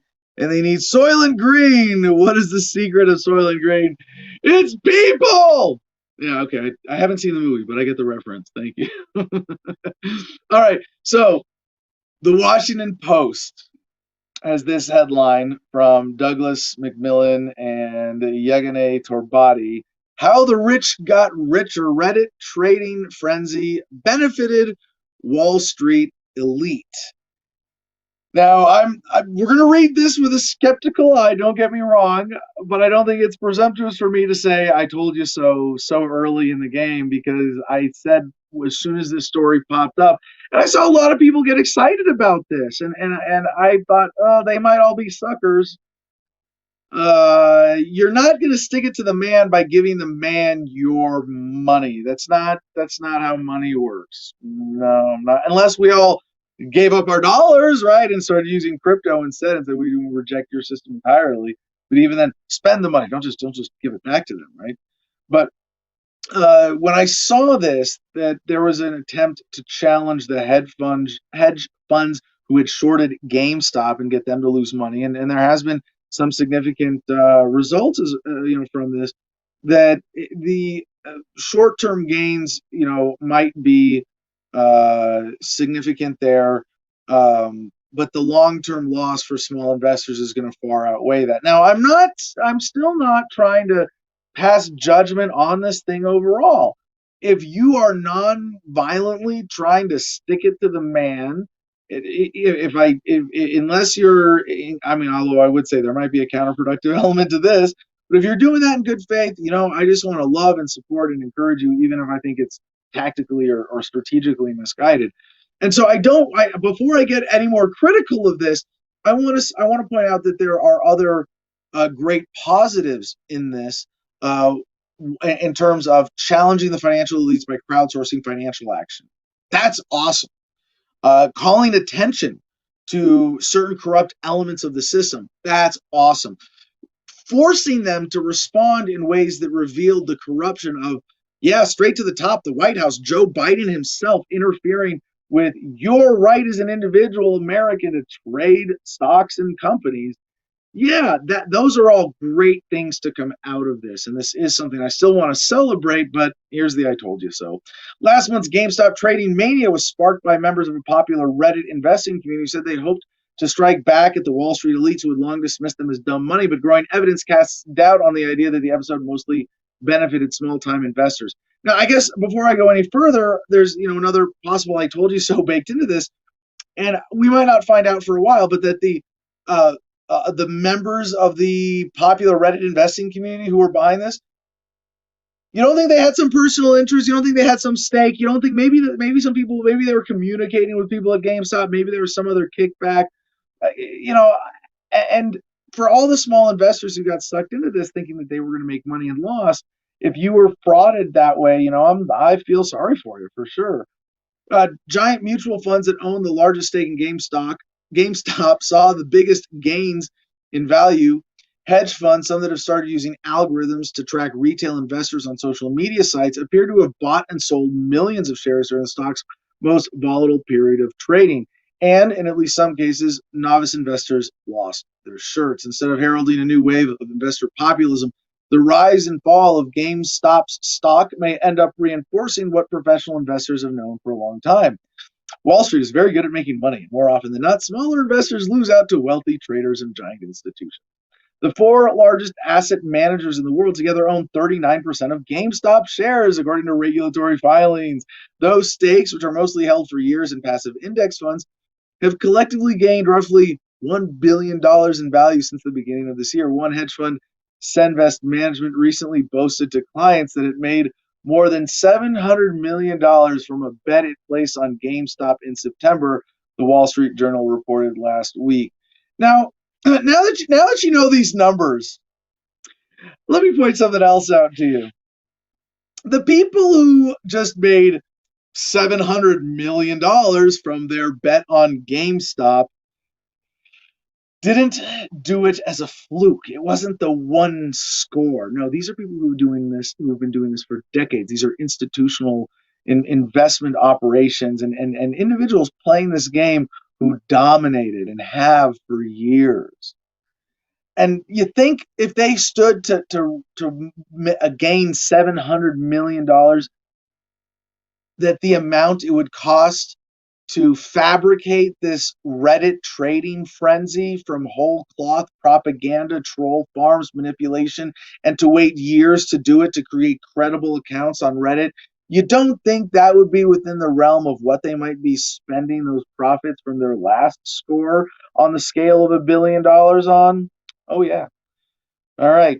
Steve Bruce, a spokesman for Senvest, declined to comment on the GameStop trades. The sheer number of shares that changed hands during the stock's most manic trading period in late January suggests the episode was driven by more than just small retail investors. Oh, really? Some hedge funds bought shares because they were forced to cover their short positions, a financial cost imposed on investors who bet a stock will go down before it goes up. Meanwhile, other hedge fund managers were probably taking calculated short-term risks, buying and selling as the stock price traded up, said Robert J. Shapiro, a policy fellow at Georgetown, former economic advisor to Bill Clinton. So, quote, you have hundreds of millions of shares being traded at prices of $200 to $300 a share. The Reddit crew cannot afford to play in this game in any significant way. The question of who profited from the stock bananas is important to regulators who are investigating whether the market was manipulated for profit. Individual investors can freely share their opinions about a stock on social media, but it's illegal for a group of investors to coordinate never to pump up a stock price. Oh my gosh, that would be collusion, right? So this is now a mess for the Wall Street regulators, and clearly the hidden hand of larger investors is present in this. And I'm the bigger question here now is, how does this play out? Do they follow through on this from the regulatory perspective and, hold everyone accountable under the law? Or does this get swept under the rug as just another big Wall Street score of manipulating a crowd of investors that we've seen before and probably will see again? Although there does seem to be a unique amount of legit small investor and small-time financial advisors being involved in this through the Reddit frenzy that is leading to some, tragic consequences besides people getting screwed out of their savings and now struggling to afford groceries. The Wall Street Journal has this headline: Robinhood faces wrongful death lawsuit over young traders' suicide. Company also faces class action lawsuits over its decision last month to restrict trading in several high-flying stocks. Yep. The family of a 20-year-old student took his own life after believing he racked up big trading losses on Robinhood Markets Incorporated, filed a lawsuit against the company saying its reckless conduct directly and proximately caused the death of one of its victims.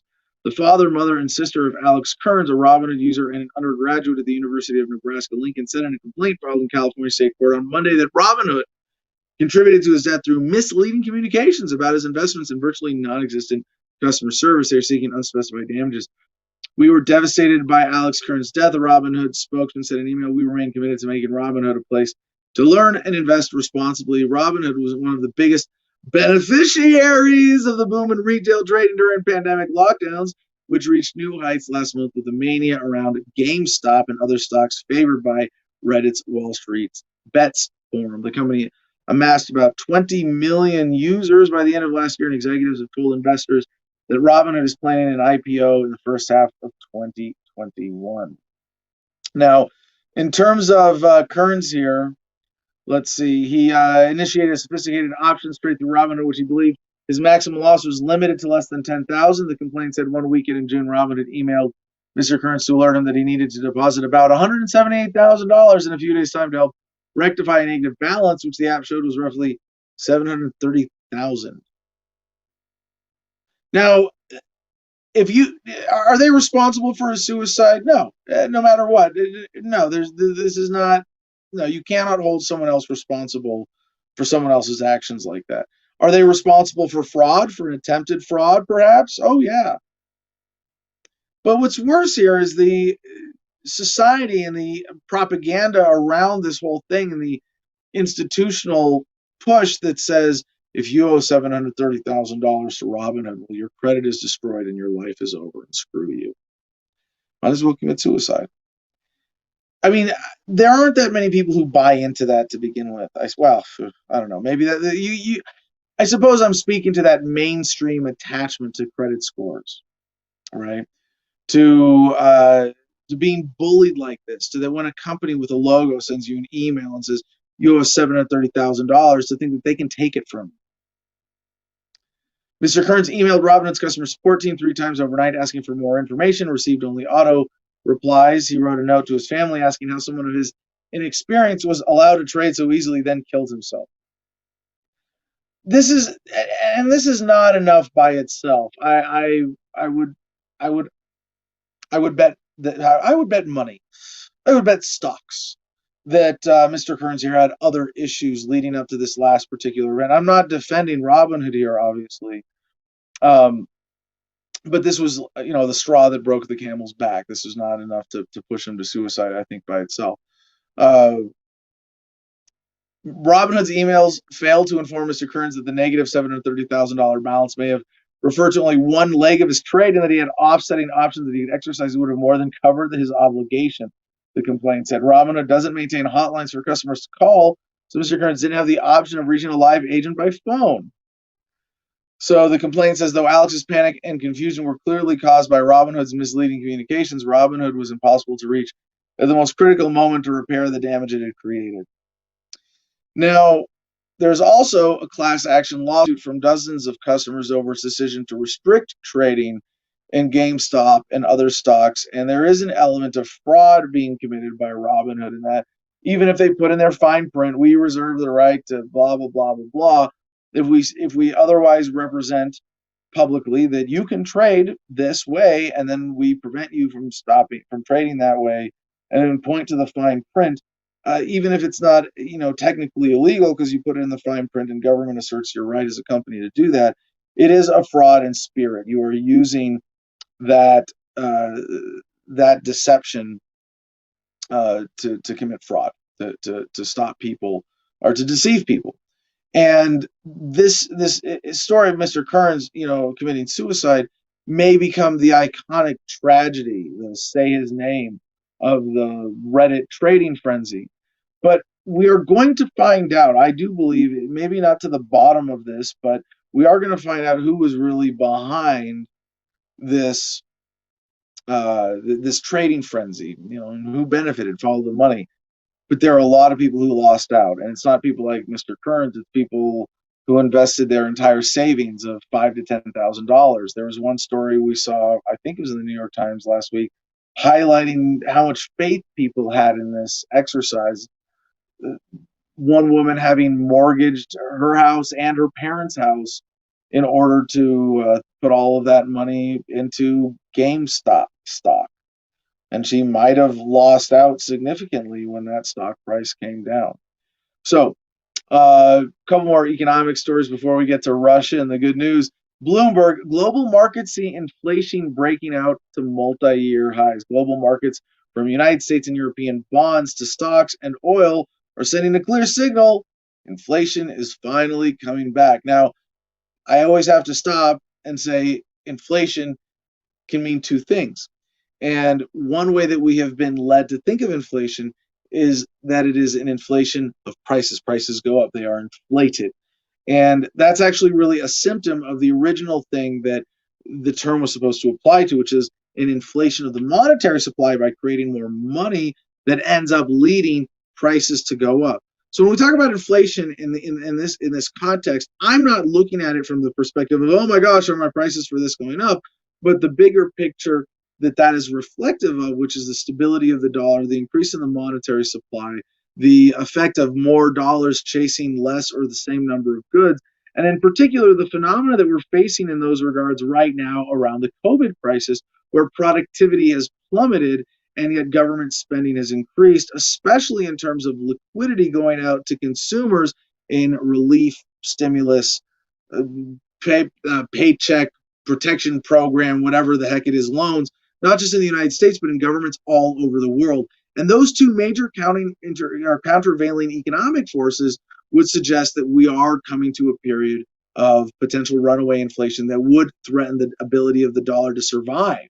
That this could be sort of a snowballing domino effect chain of events that because COVID, and of course, after everything that set up the financial system for this pre-COVID, but because COVID led to a sudden depression of productivity and a sudden inflation of the monetary supply, particularly in the retail arena because of the stimulus, then or the shift to stimulus funds, then you might end, although that's going to be less money than you would have in the market if everybody kept their jobs, right? But that those countervailing forces could lead to runaway inflation.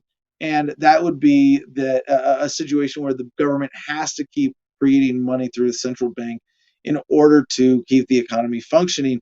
And that's when you get into the accelerated death spiral of the fiat currency, as we've seen in South Africa, the Weimar Republic, Venezuela, a few other instances in human history of major fiat currency systems going through a period of runaway inflation. So watching that from this perspective, I can look at this and go, there's a lot of highfalutin econ terms I don't entirely understand, but we can see that there are some potential big indicators here of where these other dynamics are trending right now. So the market implied pace of U.S. consumer price increases briefly accelerated to the fastest since 2014, and 30-year Treasury yields temporarily topped 2% for the first time in a year as rising expectations for an economic recovery fueled by an oil rally. Over in Europe, a swap market gauge of future inflation is close to its highest level since 2019. Treasury long, and there's a link here. Treasury long bond reaches 2% milestone as global yields awaken. The S&P 500 index of U.S. equities has notched fresh highs, while the Stoxx Europe 600 built on its best weekly gain since mid-November. Brent crude futures rallied more than 1% on Monday, adding to last week's 6.2% advance. It's all coming ahead of a report Wednesday that forecasts to show U.S. consumer prices rising at a quickening pace. So there's this sort of programmed increase in U.S. consumer prices, in that the system is engineered in an inflationary way. And of course, this is what makes Bitcoin and crypto such an awesome alternative, is that when you have a limit to the monetary supply, as in a mathematical limit to how many Bitcoins there can be on a blockchain, or same thing for any other crypto, it is inherently deflationary. It is engineered to be deflationary by nature, whereas fiat currencies are engineered to be inflationary.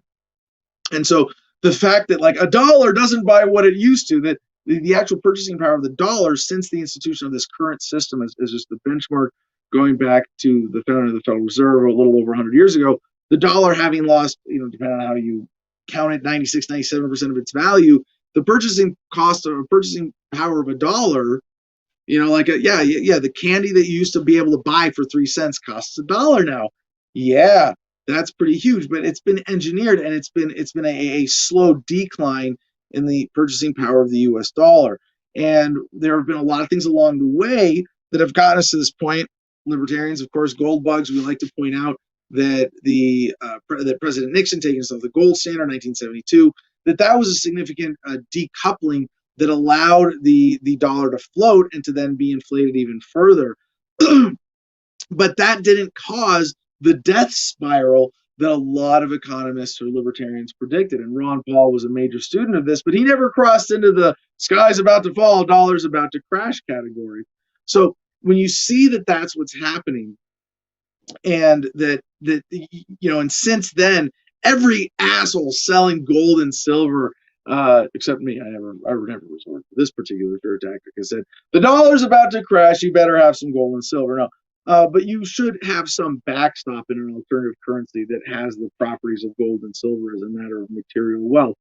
Just as a basic safety thing. I'm not trying to make bigger investment advice or planning advice for you, but if you can afford it, the idea of not having a $500 chunk of silver and gold and some very small denominations to be able to use, it's like, why not? Seems ridiculous. Seems like, why not have that? It's just a matter of survival, knowing that it's also going to be at very least a solid investment that kind of has a limit on how much it could possibly lose, even in value, even with the most obscene of market manipulations. It's not like a company stock that can go to zero if the company declares bankruptcy or dissolves. It's tangible metals. So the market moves signal that investors are more bullish on inflation than they have been for years, betting on the global economy bouncing back as huge fiscal stimulus programs spur demand and the vaccine rollout gathers pace. That's causing a dramatic repricing of bonds most sensitive to rising prices, raising long-term borrowing costs. So there's a lot more to the story. Again, there's always links in the description.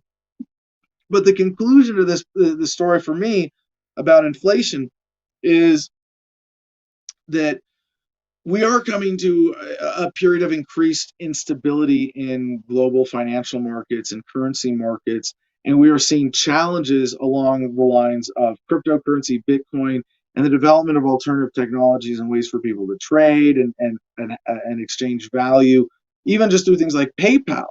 That we are demanding, or Cash App, that we are demanding that kind of convenience. Venmo, Zelle, just even mainstream banking apps provide so much more convenience and functionality that we're going to kind of come to demand and expect that at some point.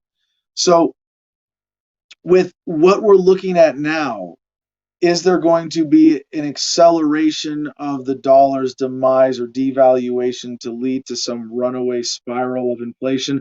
I don't think we can safely predict that that's going to happen anytime, within the next 5 years. And I think outside of 5 years, the only thing that we can predict is that there is going to be a fundamental shift in the monetary system. And it's all the more important to spread this awareness because that shift might be towards a government-controlled digital currency as opposed to one that is truly decentralized and open source in the sense that Bitcoin and other blockchain-based cryptocurrencies are. So raising the conscientiousness around this right now is absolutely critical, and we'll be keeping an eye on it here for you. I think it is safe to predict that within the next 10 years, we are going to see a fundamental shift in how the world does money. That's pretty broad, right? Pretty safe to say, but we all need to be paying attention to that, at least to some degree. You've T rolled. Mustonks. Yeah, Mustonks. Thank you very much. All right, Daily Dot. Speaking of crypto, Daily. Oh, wait, another one. Merlin Wheeler III. The whole system is like this because we can't grow cannabis like it was corn. Then all the markets would return to the local farmer.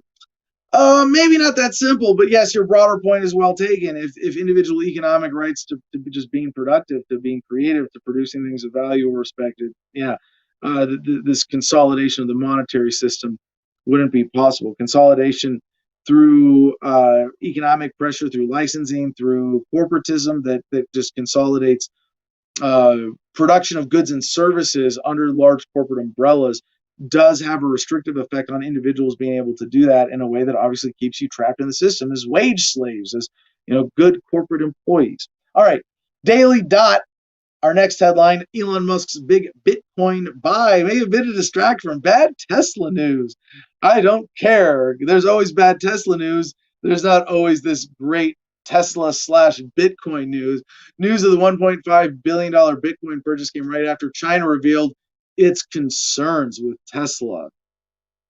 Yeah, electric car maker Tesla announced on Monday that it has purchased $1.5 billion in the cryptocurrency Bitcoin, but some are questioning whether the acquisition was made to distract from issues the manufacturer is facing in China. What could it possibly be facing there?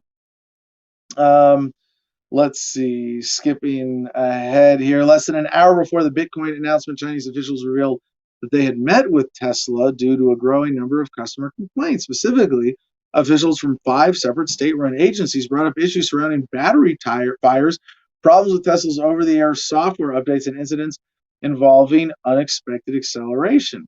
So that sounds like normal stuff that they're going to find as they roll out any kind of major new vehicle technology. And of course, the United States government, Biden administration, trying to step on Musk's space exploration ventures. No surprise, governments all over the world, as teams of tyrants, are going to beset the individual tyrants. And I'm not saying that Musk is a tyrant per se, but certainly he enjoys outsized wealth because of his profiteering from the government system. To see governments go after him, a lot of this, it's really just show.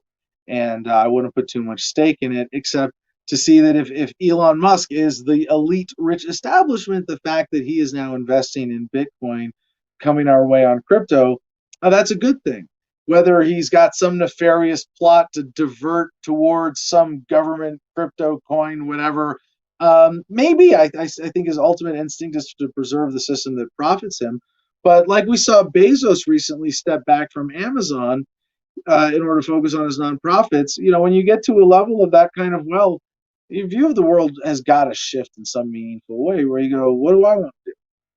Do I really want to preserve the system that made me rich, or use my wealth to take down the system? And the more Elon Musk goes that way, the more I'm going to be cheering for him doing things like buying $1.5 billion worth of Bitcoin. Follow-up headline to that from Bloomberg: Bitcoin's Tesla-driven rally fizzles after prices hit $48,000. And it's funny to hear like this acknowledgement from the mainstream financial media going, Bitcoin went down. It was so terrible. Look at how this is the worst fall of an asset. It went from 48,000 to 46. Did you forget to mention how much crow you've eaten since it went from $0 to $48,000? But yeah, we are at the point of coming down from a bubble. And I would say again, there's never a bad time to buy crypto. If you want to make a major investment and you want to time it precisely, and you have the initiative and the wherewithal to look into crypto and time the markets and look at this bubble and see, is it going to come down further? Yeah, I mean, I would say it's a pretty safe bet that Bitcoin is going to come down a little bit off of this bubble that has it to its all-time high of $48,000. But there's never a bad time to buy and hold and invest in this if it's something that you want.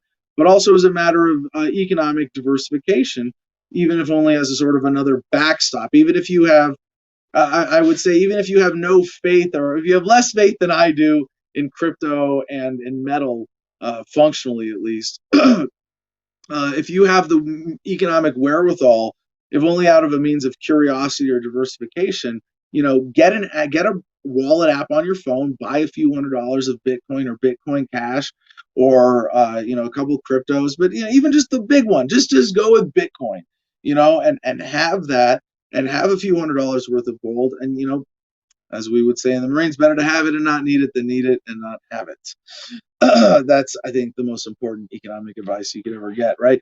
And another comment from Euban T. Rolled: as long as the U.S. dollar is backed by Tomahawk missiles, the dollar will be worth what the folks that fire those missiles say they're worth. Yes and no, and that's a very good point, that our whole fiat currency system around the central bank is backed up by the empire of the United States military, but to a larger degree, it's consent. There's a huge element of coercion, but it's a lot more deceit that leads to maybe it's not consentive, it's by fraud, right? Merlin Weileter, their Wheeler the third. I'm telling you, the best investment in futures is copper. Well, yeah, if you want to get futures, you want to get into that. Too hard to steal because it's so heavy to run away with. Yeah, no, and there is like for me here at the property in Gardenia, stockpiling materials to building materials and glass and metal and other. I don't have any copper bars, but it wouldn't be a bad diversification to have a chunk of copper coins or something like that as well. But or was I saying something interesting before I went to the comments there? Probably not. Didn't remember it. So anyway, few more stories to get to before we come to the end of our show here. CNBC, SpaceX begins accepting $99 pre-orders for its Starlink satellite internet service as Musk eyes IPO. And this is what this would do, not only by creating a faster, more effective, more efficient internet, it would put a huge number of these anti-free speech telecoms out of business. Now, is Elon Musk going to be perfect with this? I don't know. But what this gets us to in terms of the next level of speed, maybe one step closer to mesh nets with satellite, $99 pre-sales. $499 to order its Starlink kit.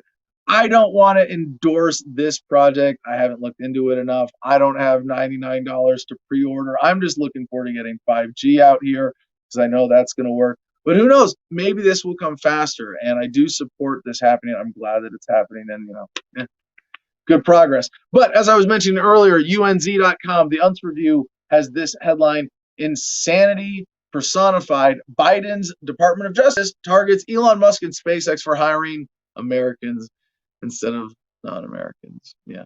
These are the kind of twisted headlines we can enjoy under a Biden administration as opposed to the twisted headlines that we've been enjoying under the Trump administration. NBC has this headline. In Florida, we have these two interesting hacking stories to cover real quick. In Florida, a near miss with a cybersecurity worst case scenario. A hacker broke into a Florida water treatment plant and ordered it to increase the amount of lye to extremely dangerous levels. Yeah, a hacker broke into a Florida water treatment plant and ordered it to increase the amount of lye in the water. Yeah, this is crazy.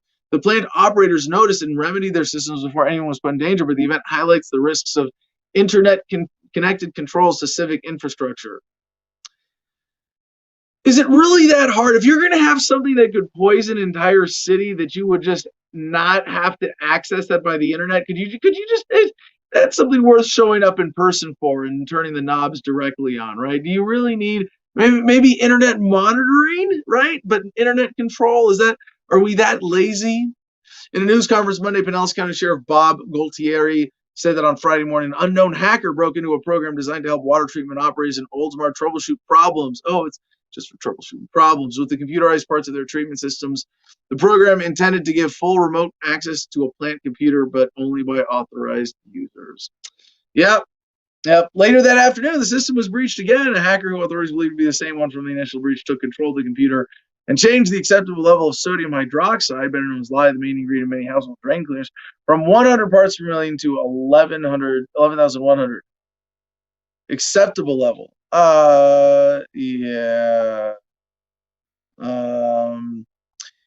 If the operator had missed it and didn't change the change didn't trigger some of the plant's alarms, the lye could have seeped into the water supply in 24 to 36 hours.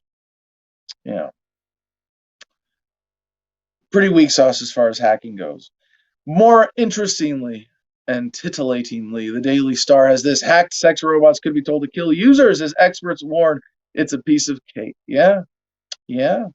That's how they're going to get you. Increasingly sophisticated AI and robots intended for intimate use poses a grave threat to humanity should developers fail to safeguard against malicious hacks. Legal experts are warning. All right, two quick stories from Russia to wrap up the show today. Putin's crackdowns from Bloomberg. Putin's crackdown chills protests that threaten 2-decade rule. That's how long Putin's been more or less in charge of Russia's government.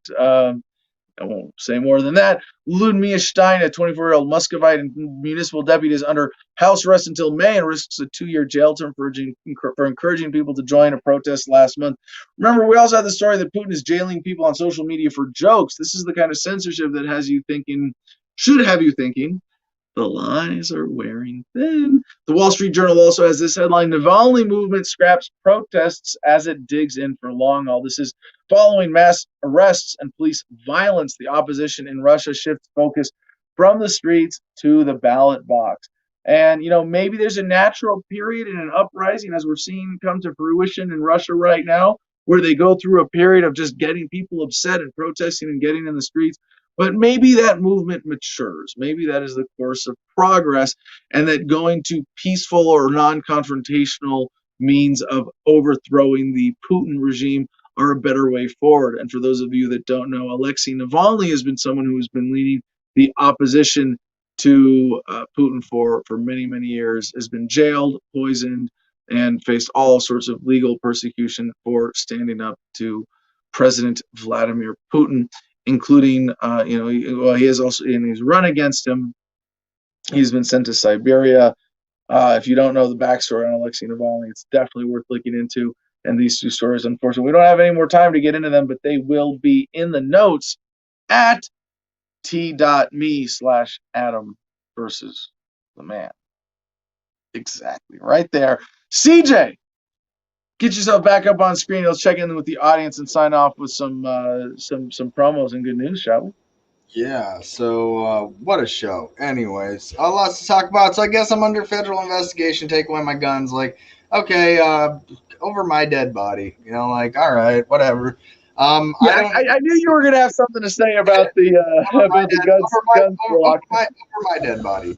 All right, and the people that live around me also believe like me over our dead bodies. So good luck. Anyways, if you would like to help out with the show here, or if you'd like to just find out more about us, if you're a first-time watcher of this show, welcome to Adam versus the Man, where you can go again to adamversustheman.com, and from there you can click on our Patreon link where you can help support us, and this is where you can help for $1, $5, $10, or $50 a month, depending on which level you can afford, and everything helps. And we do try to stay active for our audience and cater to the ones that help support the show. And little financial help goes a long way.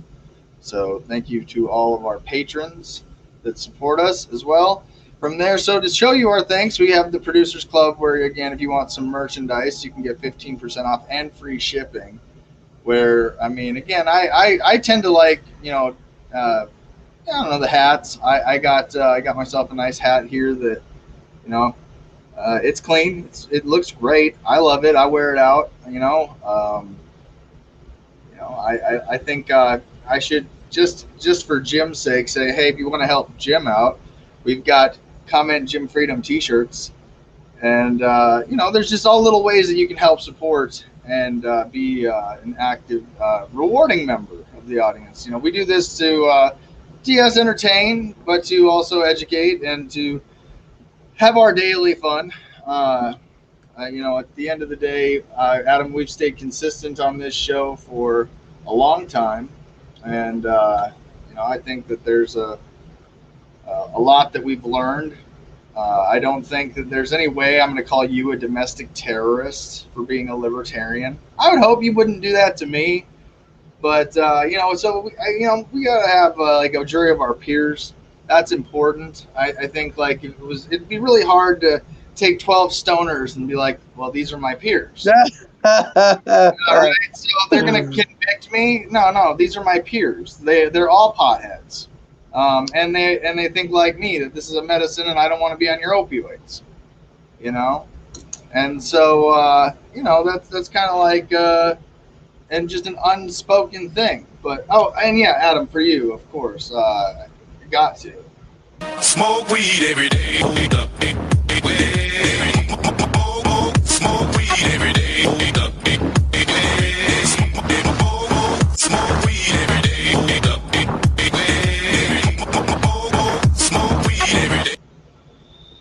Thank you, CJ.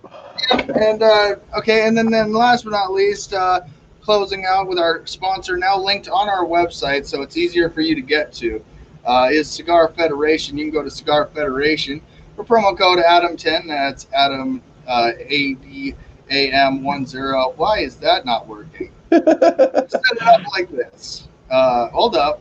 Wait a minute. Where Adam ADAM10 gets you 10% off at Cigar Federation, where you can choose your delicious flavor cigar and get all of your tobacco habits via Cigar Federation. Adam's preferred choice for all things tobacco. So,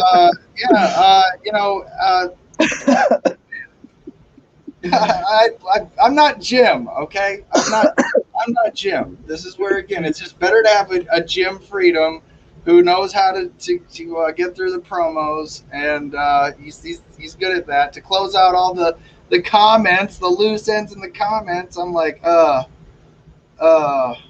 Any more super chats? Last chance to buy your way in for $50.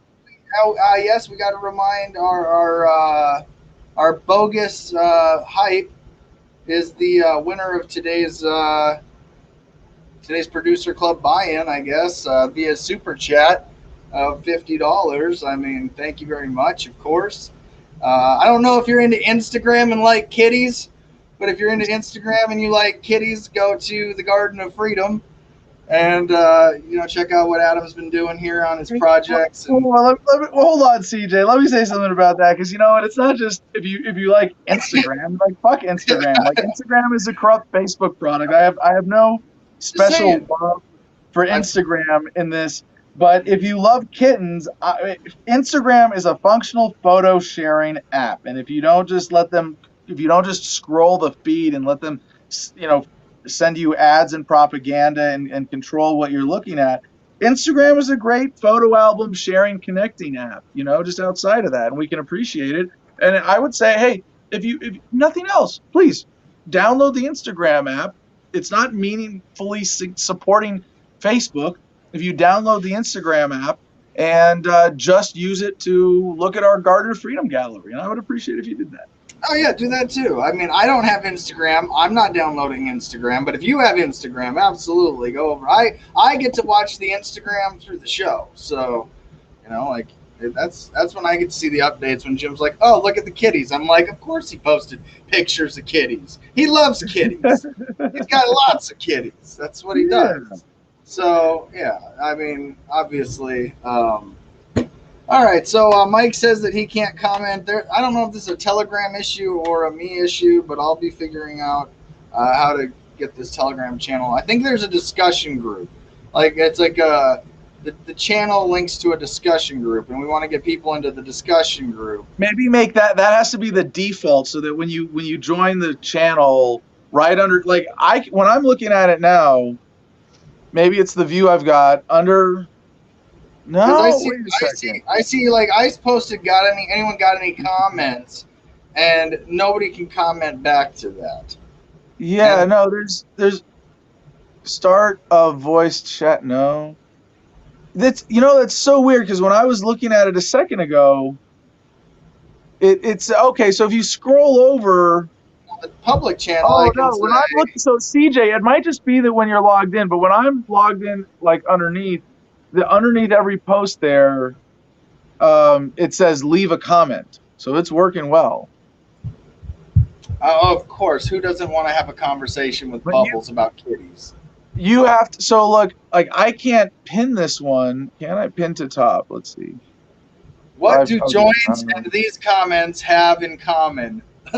Loose ends. Well done, 420 Patrick. You're a great comment today. Okay, so CJ, it might be that you are I have to, when I as a admin of the Adam versus the Man public channel, it doesn't have me the leave a comment option, but when I look at it as myself as a user, underneath I can see leave a comment as an option. So it might just be a viewer issue that if people are viewing it, they need to, I don't know, maybe it's in our settings, but yeah. All right. Anyway. Well, last comment for the day, Adam. How's it hanging, dude? from Icy Wisdom. Very well. Very, very well. As always. All right, so to the good news, it was 50 years ago today. Satchel Paige became the first Negro League player to enter the Baseball Hall of Fame. One of giving white broadcasters everywhere today one of the few appropriate chances to say the word Negro, right? Yeah, well, this is a pretty significant accomplishment. You think about the state of race relations 50 years ago today, and he got a unanimous vote from all the men on the committee. I don't know if there were women, probably no women on the committee, but they agreed that Paige must be the first Negro League player to be elected. Also, on this day in 1962, Jamaica became independent. On this day in 1982, George Harrison presented UNICEF with a check for $9 million 10 years after his fundraising began in the Concert for Bangladesh. On this day in 1991, voters in Lithuania voted for independence. On this day in 1994, the Vance Owen Peace Plan for Bosnia and Herzegovina was announced. On this day in 1995, Space Shuttle astronauts Bernard A. Harris Jr. and Michael Foale became the first African American, first Briton to perform spacewalks. And on this day, 23 years ago, the first annual Random Acts of Kindness Week began. Originally, the idea to practice random acts of kindness and senseless acts of beauty came to Ann Herbert while sitting in a Sausalito cafe during the 80s. So I encourage y'all to think about that and take that as a reminder. Never a bad time to be reminded to practice random acts of kindness and senseless acts of beauty. And with that, peace and love, y'all. Choose happiness and be excellent to each other.